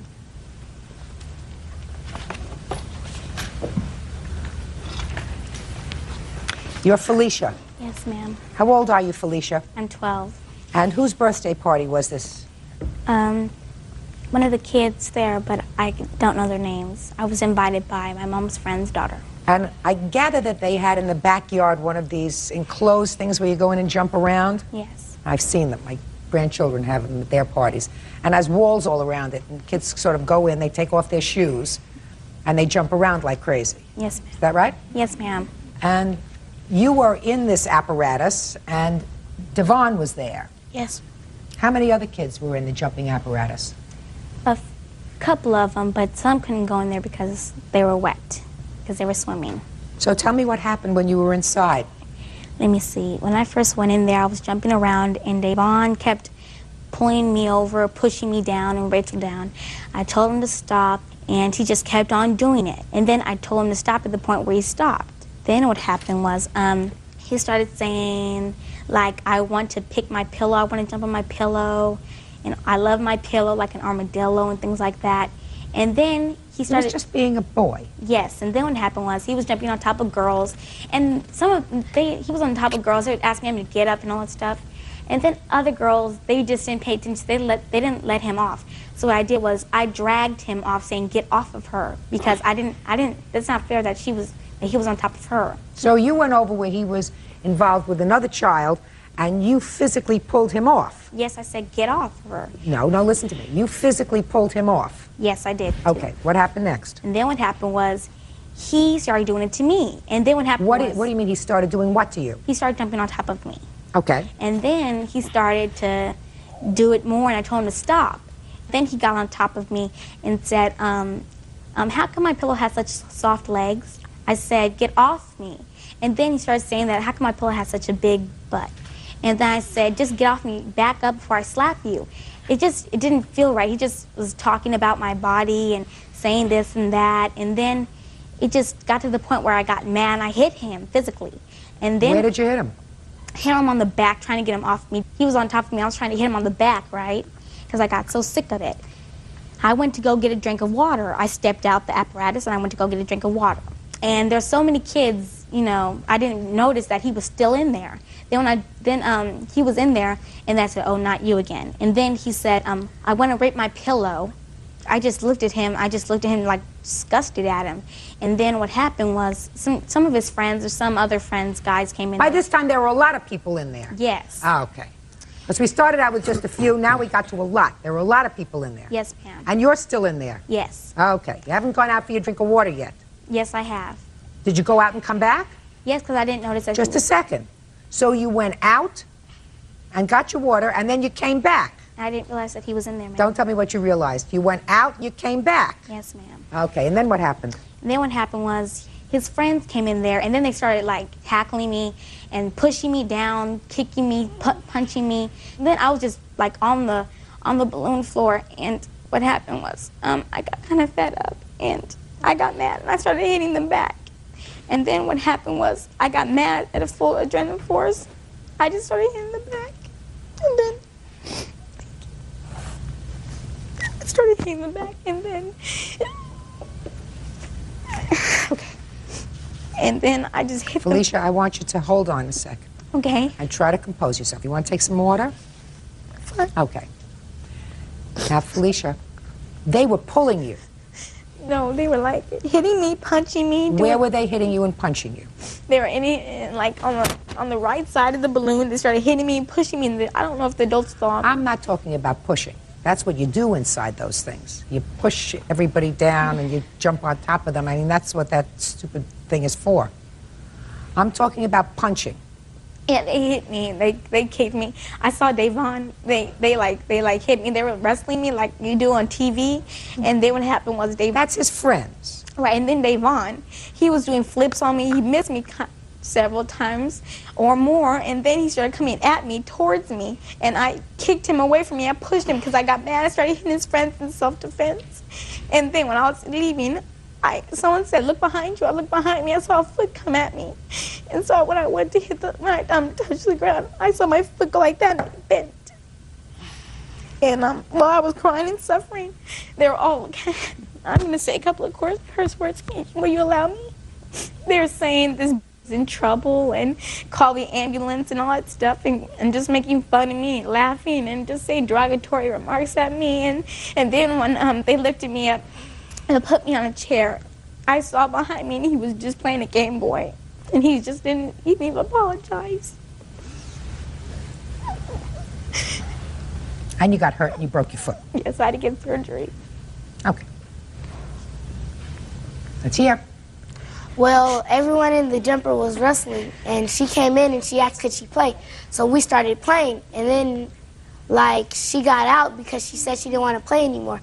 And she came back in, and we were all wrestling, and we were having flip contests, and I accidentally hit her because she was in the way. And then who were you wrestling with? Well, the guys were wrestling with the girls. And then I stopped wrestling with her. I started wrestling with my cousin. And I pinned my cousin on the ground. And then she came over and she dragged me and she said, get off, and she kicked me. And then everyone else started wrestling again. And like there was water and soap on the ground from the kids who were swimming. So it was slippery, and she was leaving, and I slid and I hit her. And she fell out and twisted her leg. Well, when you slid and hit her, is that the exact moment that she fell down? Yes. So you did, in fact, kick her? Yes.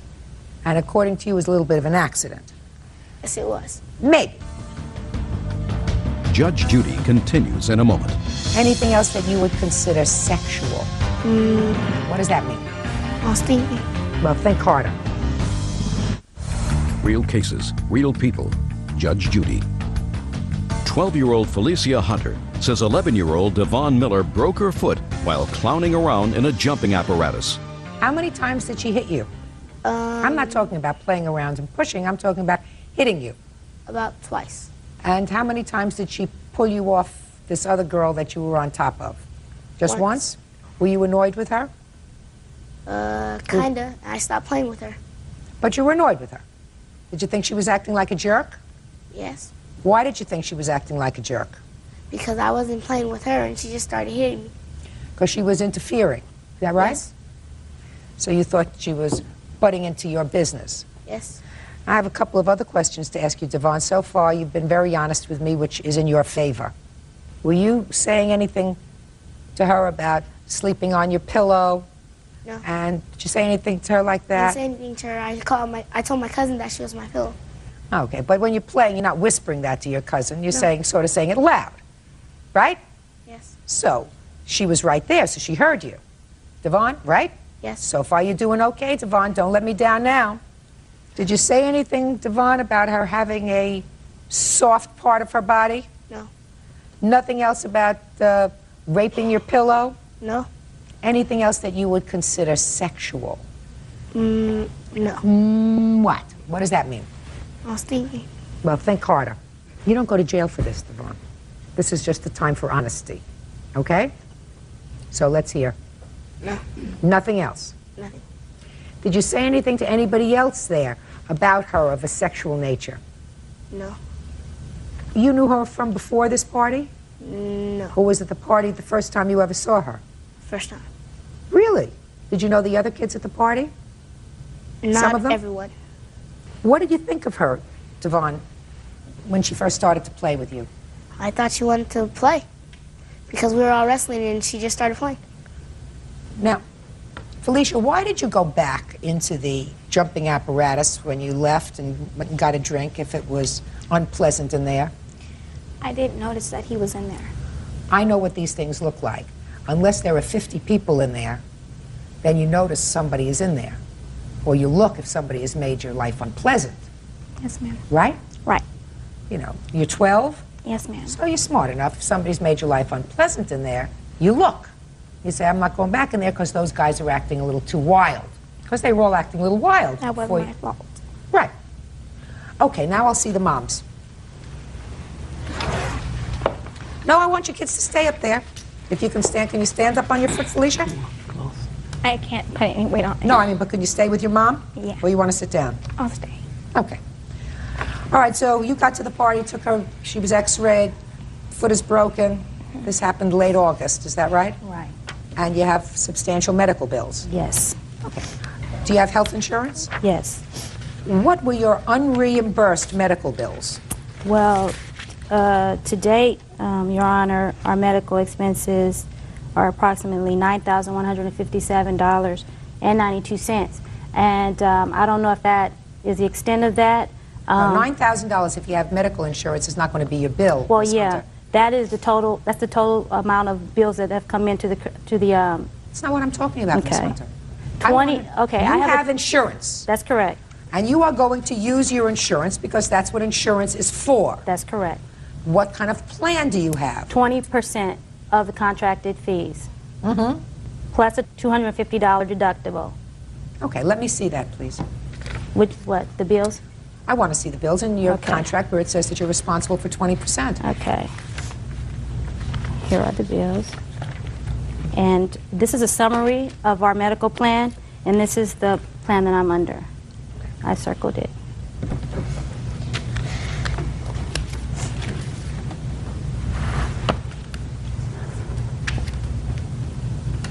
Okay. So your office visits, you have the $10 copay, is that right, for your office visits? Yes. Okay, and the hospital, you have to pay 20% Right. of your hospital bill. Right. So you had a hospital bill of $7,262, is that right? That's correct. And then you had orthopedic surgical. Mm-hmm. Was that done at the hospital or the doctor's office? The doctor's office. That was for the cast. Is your portion of that $10? You don't know that? No. I mean, there's a tremendous bill, but that's Right. an entire bill. Right. It says doctor's office visits are $10. When did this happen? August the 26th. Well, did you submit these bills? They've been submitted to the insurance company. Have you paid any of these bills? They have not paid. No, have you paid any of the bills? No, I have not been billed for them. Your problem, Miss Hunter, is as follows. You want the defendant's mother to be responsible for $5,000, and I have no idea of what your out-of-pocket expenses are going to be. Well, I'm not suing. I know that my responsibility will probably not exceed $2,000. That's the 20% that I'm responsible for. Now, beyond that, I'm suing Ms. Mosley for punitive damages for what the injury that her son has caused my daughter. No. Listen to me. There are certain things that children do that I believe that their parents knew or should have known that they had that kind of propensity, and they allowed the child to, for instance, have access to a weapon, have access to a gun, have access to a knife, have access to certain things, then they are responsible. When you send your child to a birthday party and they choose and elect, at your daughter's age, she's a big girl, she's 12 years old, to go into an apparatus where kids are acting like fools, 12-year-olds, they're jumping all over each other. According to your daughter, she was the one who first put her hands on him. I mean, other than in play. She didn't like the way he was on top of another girl. She dragged him off. She slapped him at one point. Now I'm absolutely certain that Devon, although he did a very stupid thing, didn't mean for your daughter to break her foot.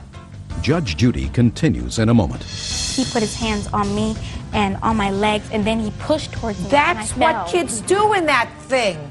You stay there for a long time. Real cases, real people. Judge Judy. Felicia Hunter says she was harassed and assaulted by 11-year-old Devon Miller. She claims it resulted in a broken foot. Now, Felicia. Your Honor, I have something to say. What? Beginning when I first entered, he put his hands on me and on my legs, and then he pushed towards me. That's and I what fell. kids do in that thing, Felicia. That's what you get in there for. You stay there for a long time. If you went in there and the kids were jumping around and pulling you down, at your age, you say, I don't like this kind of game. I'm going to go out and find something else to do with this birthday party if you didn't like that game. You know that. We're not playing pin the tail on the donkey here. You know, that's a nice quiet game that kids used to play. They don't play that anymore. Now they rent these big apparatus and kids go in there and they act like fools, but you're 12 years old. If it was getting too rough, you get yourself out of there. I'm not blaming you for breaking your foot, but I certainly don't believe that he intended to cause you to break your foot, or more importantly, that his mother had any notice or any knowledge that he was going to do something that day to injure somebody. And nor did she provide him with the apparatus to do it. You understand? If a parent, for instance, leaves a set of car keys in the car and leaves a 6-year-old in the car, and the 6-year-old manages to turn on the car and drive, and the car starts to roll and they injure somebody, then the parent is responsible for the action of the 6-year-old or the 8-year-old or the 10-year-old or the 12-year-old. But in this case, what proof do you have that this woman had any inkling that her son was going to do something like that? Well, I don't, but she is responsible for the actions of her child. Just a second. There you are right to this extent, Miss Hunter. There's no question that Devon here gave her a little nudge when she was getting out of the jumping station, right? You say it was an accident, you slipped on water. I'm not so sure, Devon. Judge Judy will continue in a moment. I believe that Miss Mosley would be responsible for your unreimbursed medical bills. He caused the damage. Somebody's got to be responsible for out-of-pocket. And I believe that that should be Miss Mosley. But you don't know what your out-of-pocket is yet. We're going to do this. You wait until you get a statement as to what your insurance paid. Okay. Miss Mosley, you will be responsible for any unreimbursed medical bills. I can tell you both that you should be able to handle this without coming back to court and say, here are my bills, here are the checks that I was given from the insurance company, here are the outstanding bills, you cover them. Okay. If you can't do that, I'll dismiss your case without prejudice. You can come back to me with the bills and I will order her to pay that. Do you understand? So let's be perfectly clear. Okay. You're suing for $5,000. There is no way that I am going to award you punitive damages against Miss Mosley because there is no indication that she knew her son would be involved with that kind of physical activity on that day. Okay. I do, however, believe, as I indicated, that between the two of you, you should not have any out-of-pocket expenses. Okay. Your daughter wasn't too smart. She's not blameless in this thing. She stayed there. She participated in the frivolity, right? Yes. She did put her hands on him. Yes. So I don't believe that either one of these two kids entered that arena that day intending that she end up with a broken foot and all that surgery that was required to make her whole again. Okay. So do you want me to enter an order that, Miss Mosley, you will be responsible for any unreimbursed medical bills as they are presented to you? Yes. Good. That's all. We'll prepare an order that the defendant shall be responsible for any unreimbursed medical claims arising out of this incident. Parties have been sworn in. You may be seated. Ladies, have seats. Mr. Truelove, are you still legally married to the defendant? No, ma'am. According to your complaint, your wife filed false allegations against you of either domestic violence or terrorist threats, and ultimately that case was dismissed. You want to be reimbursed for both the cost of your attorney as well as the time you missed from work. Correct. When were these allegations lodged? I made a police report with the Huntington Beach Police Department on April 8th of '99. And I have the police report right here. Can I see it, please?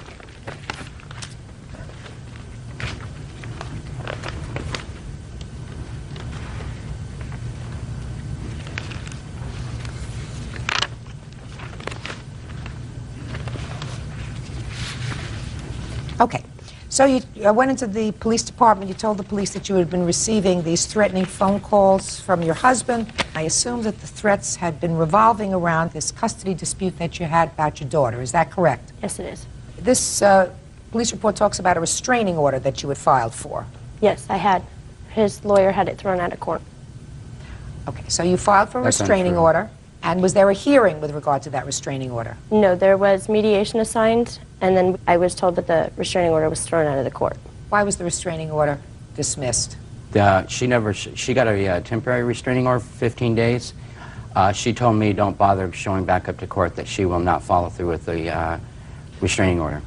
Okay. Ms. Truelove, I want you to understand that I sat in the family court for many, many years. You got a temporary restraining order. You were told to return to court, and you were told that he would be served with that restraining order. Is that correct? Yes.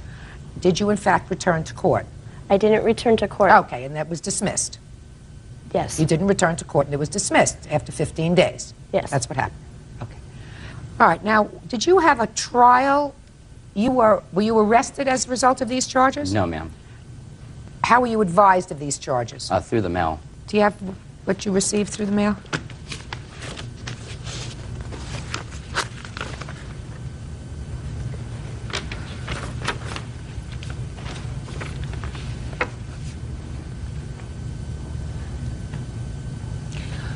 Okay. This advises you that terrorist threat accusations were made against you and you to be in court on June the 4th, 1999. What happened when you went to court on June the 4th, Mr. Truelove? The judge suggested that I get an attorney. Okay. And when did you return to court after the 4th? I have a document here showing all my court dates. I'd like to see.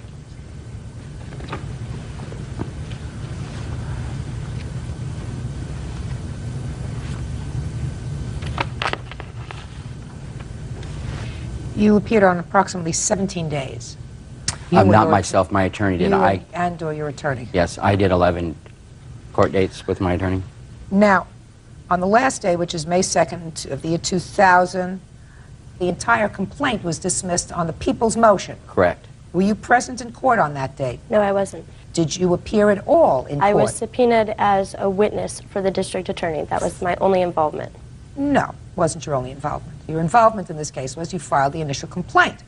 Now, when you appeared in court as a witness, Ms. Truelove, were you questioned by attorneys before a jury? I never appeared in court. Were you at any time told to bring the tapes of these alleged threats? The district attorney already had them. That you had turned over to them? Yes. Okay.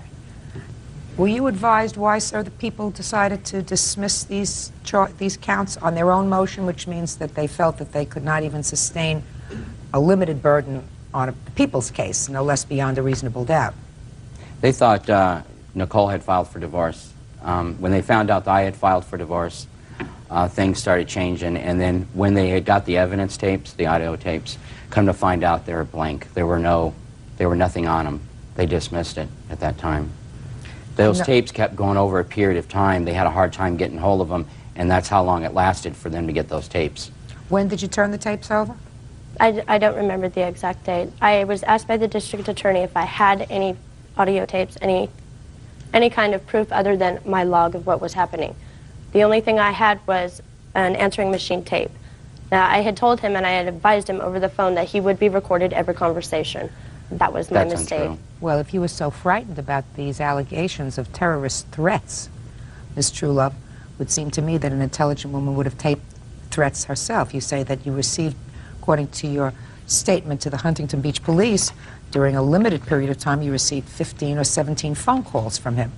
Yes, I did. He was intoxicated that day. I don't care whether he was intoxicated or not. You make those allegations because you say that they were threats. So why didn't you record those 15 conversations? I was unable to do that. I had no way of doing that. Well, then you say that the threats continued, Mrs. Truelove, well beyond that one period of time, so it gave you ample opportunities to go out and buy a little tape. Why didn't you do that? I was not able to do that. So what kind of tape then did you give to the district attorney's office? My grandmother's answering machine tape. And what was on that? It was a conversation that we had had, and I had forgotten to press the record button the prior conversation. It was the second conversation that same afternoon. So there was nothing on the tape? Nothing that was threatening. Nothing that was threatening? No. Okay.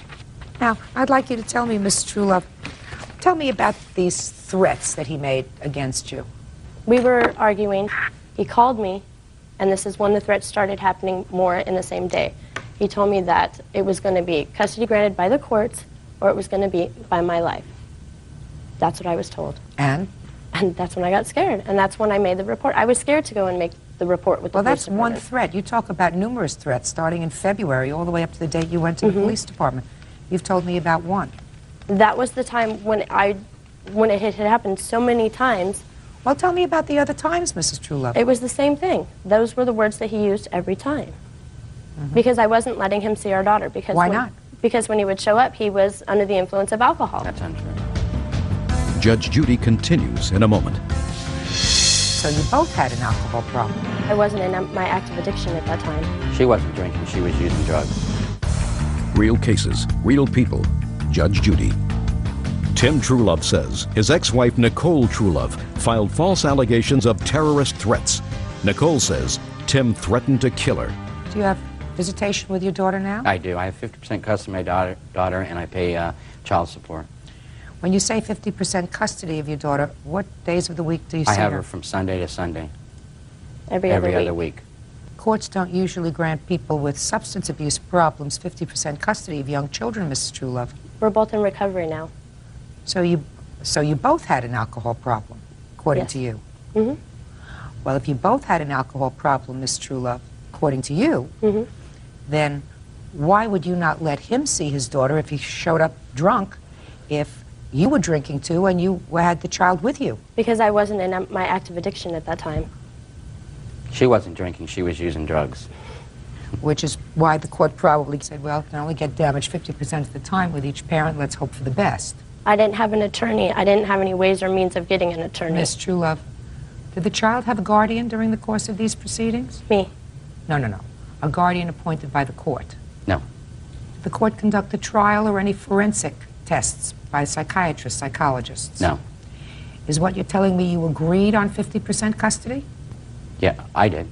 Well, there had to have been a trial. There had to have been a hearing. She agreed to it. Well, that's what I'm asking you. Yeah. Did you agree to 50% custody? If there was not a trial, do you have any papers with regard to that? All I have there is my attorney fees for how many times I had to show up. No, that's not what I'm talking no, about. I don't have sir. no papers. Ms. Truelove, did you, in fact, consent to an order of custody granting each of you 50% custody of the child? I wasn't in the courtroom. I wasn't made aware of the court date when this happened. Madam. Unless the state of California runs very differently from every other jurisdiction, you were there. I mean, I don't understand whether you were passive-aggressive or what, but no court will grant an order of custody of a young child unless it's on consent of both parties, when the court is satisfied that the child is not at risk, or unless they've conducted a full hearing where the child is represented by a guardian. The child's interests are represented by a guardian. So either you consented or there was a trial. Now, you want to tell me which one it was? I signed the divorce papers after the hearing had already occurred. I caught his lawyer in the hallway. That's when I signed the papers. I was not present at that hearing. That's what I was saying. Let me see the divorce papers, please. I don't have a copy of divorce papers, Your Honor. Have you ever been an inpatient in any rehabilitation program? No. Ever been an outpatient in any rehabilitation program? Yes. Where? It was in SCI, Sentencing Concepts Incorporated. I went through a 3-year program. When did it end? When did it end? 3 years ago. And in the last 3 years, have you abused drugs or alcohol? Yes, when my husband and I were together. Until the time you separated? Yes. So there really was no reason to deny him visitation with his child? This was after the fact. There really was no reason to deny him visitation with his child. Who are you? My name's Lisa. I'm Tim's wife at this time. I was present during both conversations that allegedly happened on April 6th and April 8th. He was at my house at the time when his sister called and gave him a message that Nicole was trying to reach him. And I only heard his side of the conversation on the telephone, and both times were about getting visitation of their daughter Gwen, and both times he was saying, you know, you need to be reasonable, you need to work with me here, things like that. At no time did I ever hear him threaten Nicole. He's 41 years old. He's never been accused of any kind of crime like that before, and I've never heard or seen him threaten anyone. As a matter of fact, as Tim was saying, he has 50% visitation, which means that they need to do the custody exchanges every Sunday at 5 o'clock. And I frequently go with him during these custody exchanges. Nicole shows up pretty much most of the time by herself, which is not indicative of someone who is in fear for their life. He always takes another party with him because he's afraid of what Nicole might say. And he's been very, very careful. As far as the custody and the divorce, Tim has initiated and paid for every single one of the proceedings out of his own pocket. Thank you.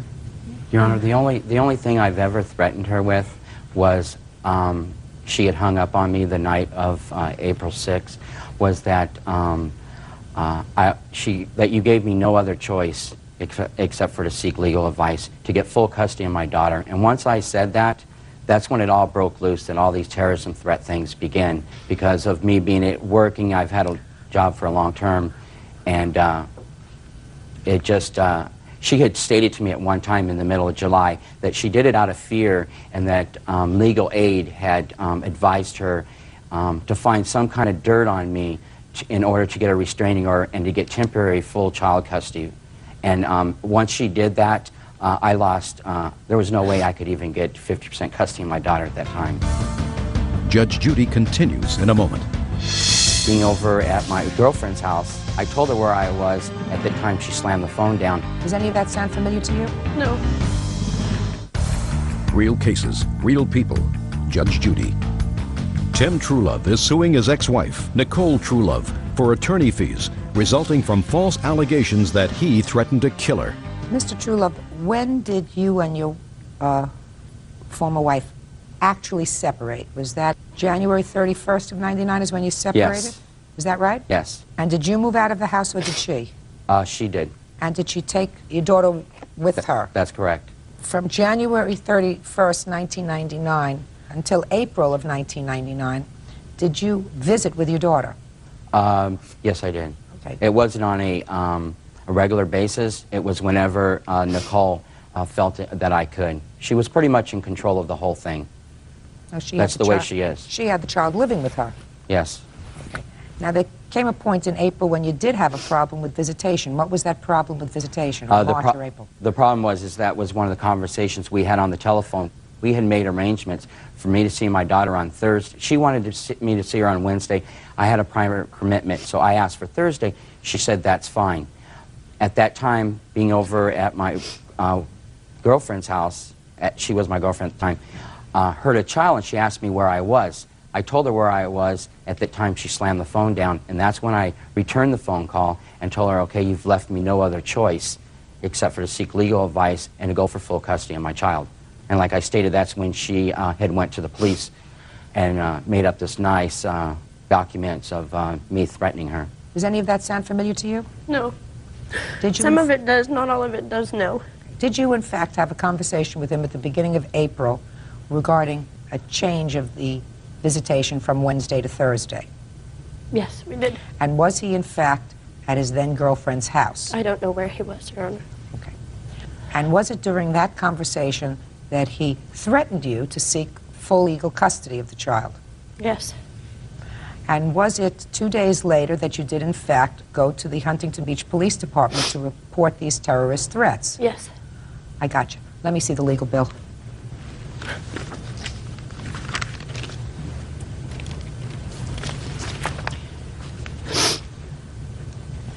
Do you, in fact, Miss Truelove, go alone to exchange your daughter for visitation? Not every time, no, I don't, Your Honor. Ever? Yes, there are times when I have to. What was the total amount you paid to your attorney, sir? It's on the front page of that. $1,721? That's correct. How much do you pay in child support? I pay $38 a week, total $150 a month. You don't pay any child support? No, I don't. Is that by agreement, since you have the child 50% of the time? That was by agreement of the judge. That They was- granted the divorce. That was an agreement by a district attorney. That wasn't an agreement by anybody but the district attorney. Judge Judy continues in a moment. Do you work, Miss Truelove? No, I don't. I had a job and I had to quit because my daughter was in the hospital. How long was she in the hospital? She's in the hospital often. She's a liver transplant patient. Mm-hmm. Well, you can work every other week. I can't hold the job only on opposite weeks. So how do you support yourself? Right now I'm on aid. What kind of work had you been doing? I was working at 24-hour fitness. Your legal fees, sir, were $1,721. Those are your legal fees. And quite frankly, I see no reason for you not to have them. And I am awarding you your legal fees of $1,721. Ms. Truelove, having been in this business for a very long time, I will tell you that certain patterns repeat themselves. And unfortunately, sometimes people try to get a leg up in the system, and one of the things that they do to get that leg up is to file restraining orders when they are factually baseless.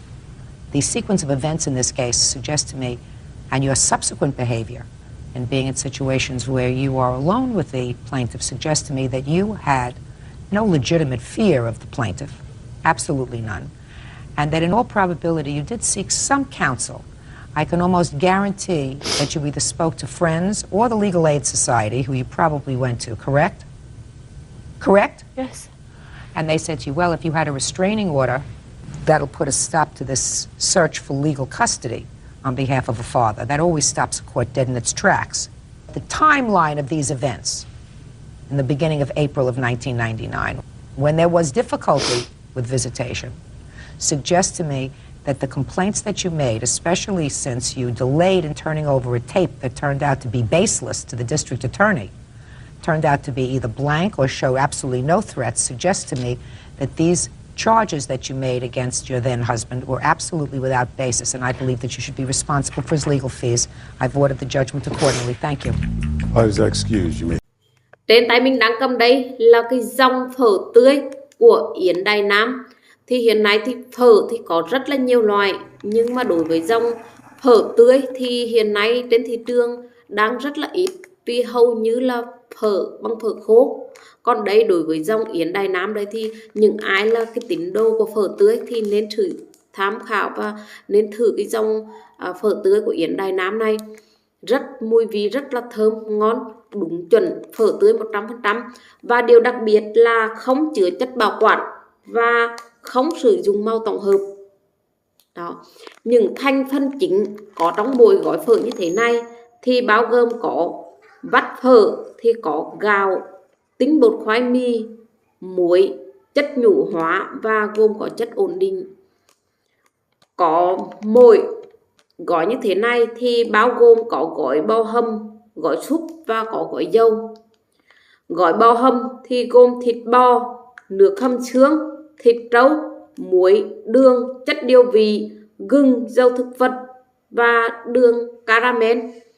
Còn gói súp thì gồm có đường, muối, chất điều vị, bột nước tương, bột nành, hương liệu, bò tổng hợp, bột quế, bột hôi, thảo quả, bột ớt, hành lá sấy và chất chống đóng vón. Còn đối với gói dầu thì có dầu thực vật, mỡ bò, gừng, hành tây, bột quế, bột hôi, thảo quả, suất ớt, hương liệu bò tổng hợp và bột phở bò chiết xuất. Đó là những cái thành phần tạo nên mỗi gói phở tươi như thế này của Yến Đài Nam như thế này. Và bánh phở của Yến Đài Nam có cái thành phần từ cái tinh bột gạo và được hấp chín bằng hơi nước gạo để làm nên cái bánh phở có cái đặc tính là hút ít nước, nhiều bột và không dính thương được truông tại các cái vùng chiếm trũng của một số tỉnh thành tại Việt Nam. Gói phở là sự kết hợp giữa sợi phở tươi mềm mượt với gói gia vị hầm đầy đặn quyện vào nước cốt hầm xương và các cái gia vị phở truyền thống như gừng, bột quế để tạo nên một gói phở ngon như thế này. Đó, chúng ta nên thử và cảm nhận cái phở tươi của Yến Đài Nam này rất là thơm và rất là ngon.